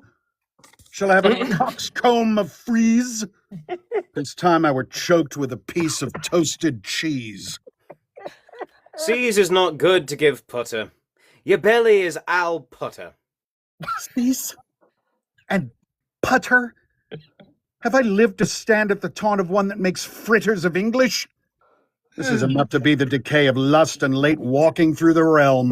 Why, Sir John, do you think, though we would have thrust virtue out of our hearts by the head and shoulders, and have given ourselves without scruple to hell, that ere the devil could have made you our delight?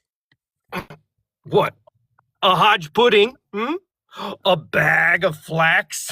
A puffed man? Old, cold, and withered, and of intolerable entrails. And one that is as slanderous as Satan. And as poor as Job. And as wicked as his wife. And given to fornications, and to taverns, and sack, and wine, and methagalins, and to drinking, and swearings, and starings, pribbles and prabbles. Well, I am your theme. You have the start of me. I am dejected. I'm not able to answer the Welsh flannel. Ignorant itself is a plummet on me.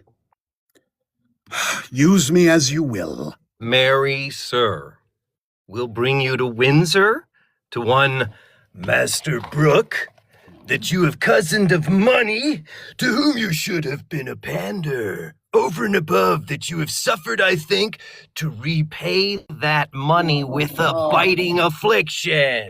Yet be cheerful, knight, thou shalt eat a posset tonight at my house. where I will desire thee to laugh at my wife. What? Tell her, Master Slender hath married her daughter. Doctors doubt that. If Anne Page be my daughter, she is, by this, Dr. Caius's wife. Wait. Enter Slender with child. Oh, Father Page. Son, how now? How now, son, have you dispatched? Dispatched? I'll make the best in Gloucestershire know on it, where I were hanged else.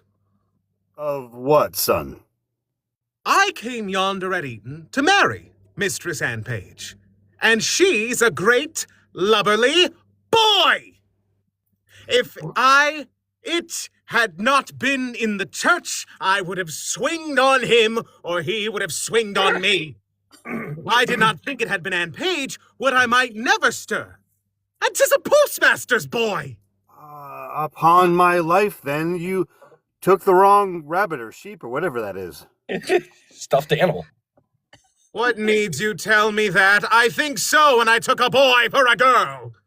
If I had been married to him for all he was in women's apparel, I would not have had him. Why, this is thine own folly. Did I not tell you how you should know my daughter by her garments and human appearance? I went to her in white and cried numb, and she cried budget, as Anne and I had been appointed, and yet it was not Anne, but a postmaster's boy. Good George, be not angry. I knew of your purpose. Turned my daughter into green, and indeed, she is now with the doctor at the deanery, and they're married. Oh, damn. Enter Dr. Caius with child. There is Mistress Page. By God, I am cozened. I have married un garçon. A boy. A peasant, by God. A boy. It is not Anne Page. By God, I am cozened. Why? Did you take her in green? By God, and it is a boy! By God, I'll raise on Windsor! Oh, this is strange. Who has got the right Anne? Enter Fenton and Anne Page. Oh, my heart misgives me. Here comes Master Fenton. Page. Here he comes. He's coming. I see him coming. He's going to be here. That's got a sting, man. How now, Master Fenton? Huh? Pardon, good father. Good, my mother, pardon. Now, mistress, how chance you are not with Master Slender? Why went you not with Master Doctor, maid? You do amaze her. Hear the truth of it. You would have married her most shamefully, where there is no proportion held in love. The truth is, she and I, long since contracted, are now so sure that nothing can dissolve us. The offense is holy that she hath committed, and this deceit loses the name of craft, of disobedience, or unduteous title, since therein she doth evitate and shun 1,000 irreligious cursed hours which forced marriage would have brought upon her. Dang. Stand not amazed. Here is no remedy in love. The heavens themselves do guide the state. Money buys lands, and wives are sold by fate. I am glad, though you have ta'en a special stand to strike at me, that your arrow hath glanced. Well, what remedy? Fenton, heaven give thee joy. What cannot be eschewed must be embraced. When the night dogs run, all sorts of deer are chased. Well, I will muse no further. Master Fenton, heaven give you many, many merry days. Good husband. Let us everyone go home and laugh this sport o'er by a country fire. Sir John and all. Let it be so. Sir John, to Master Brooke, You yet shall hold your word, for he tonight shall lie with Mistress Ford.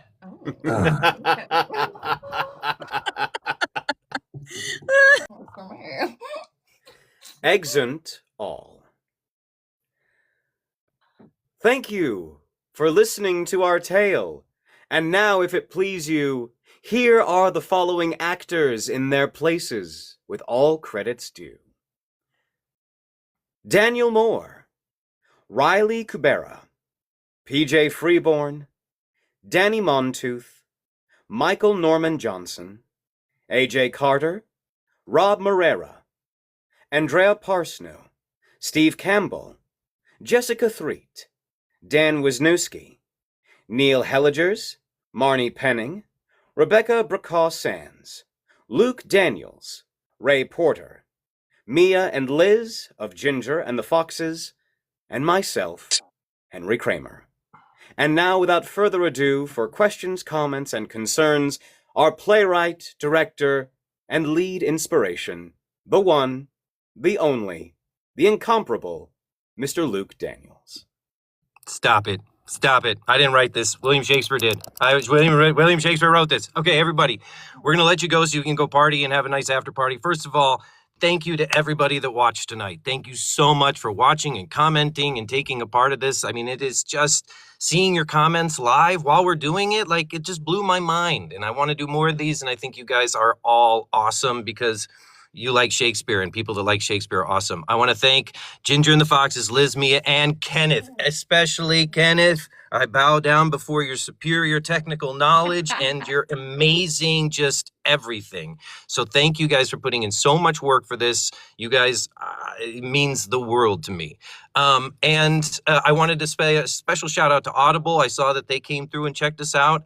And the book that I published for this, I published through ACX, which is a great way to do independent publishing. And so I highly recommend that, and I appreciate their support through this process.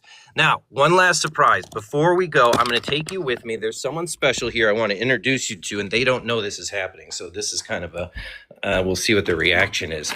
So my parents live in Texas, which is 1,500 miles away, and they drove all the way here just to see me, and I surprised them with this. This is Mom. Say hi, everybody. That's my mom, Pat Daniels. This is my dad, Jim Daniels. Hi, Mr. And Daniels. they are the ones that gave me the love of Shakespeare. They definitely were the ones that inspired in me to go at. Both of them were actors, writers, good parents, funny, kind, and loving people. So anything I got from them. And I wanted to thank them in person and all of you for watching tonight. It means so much to me. And huzzah!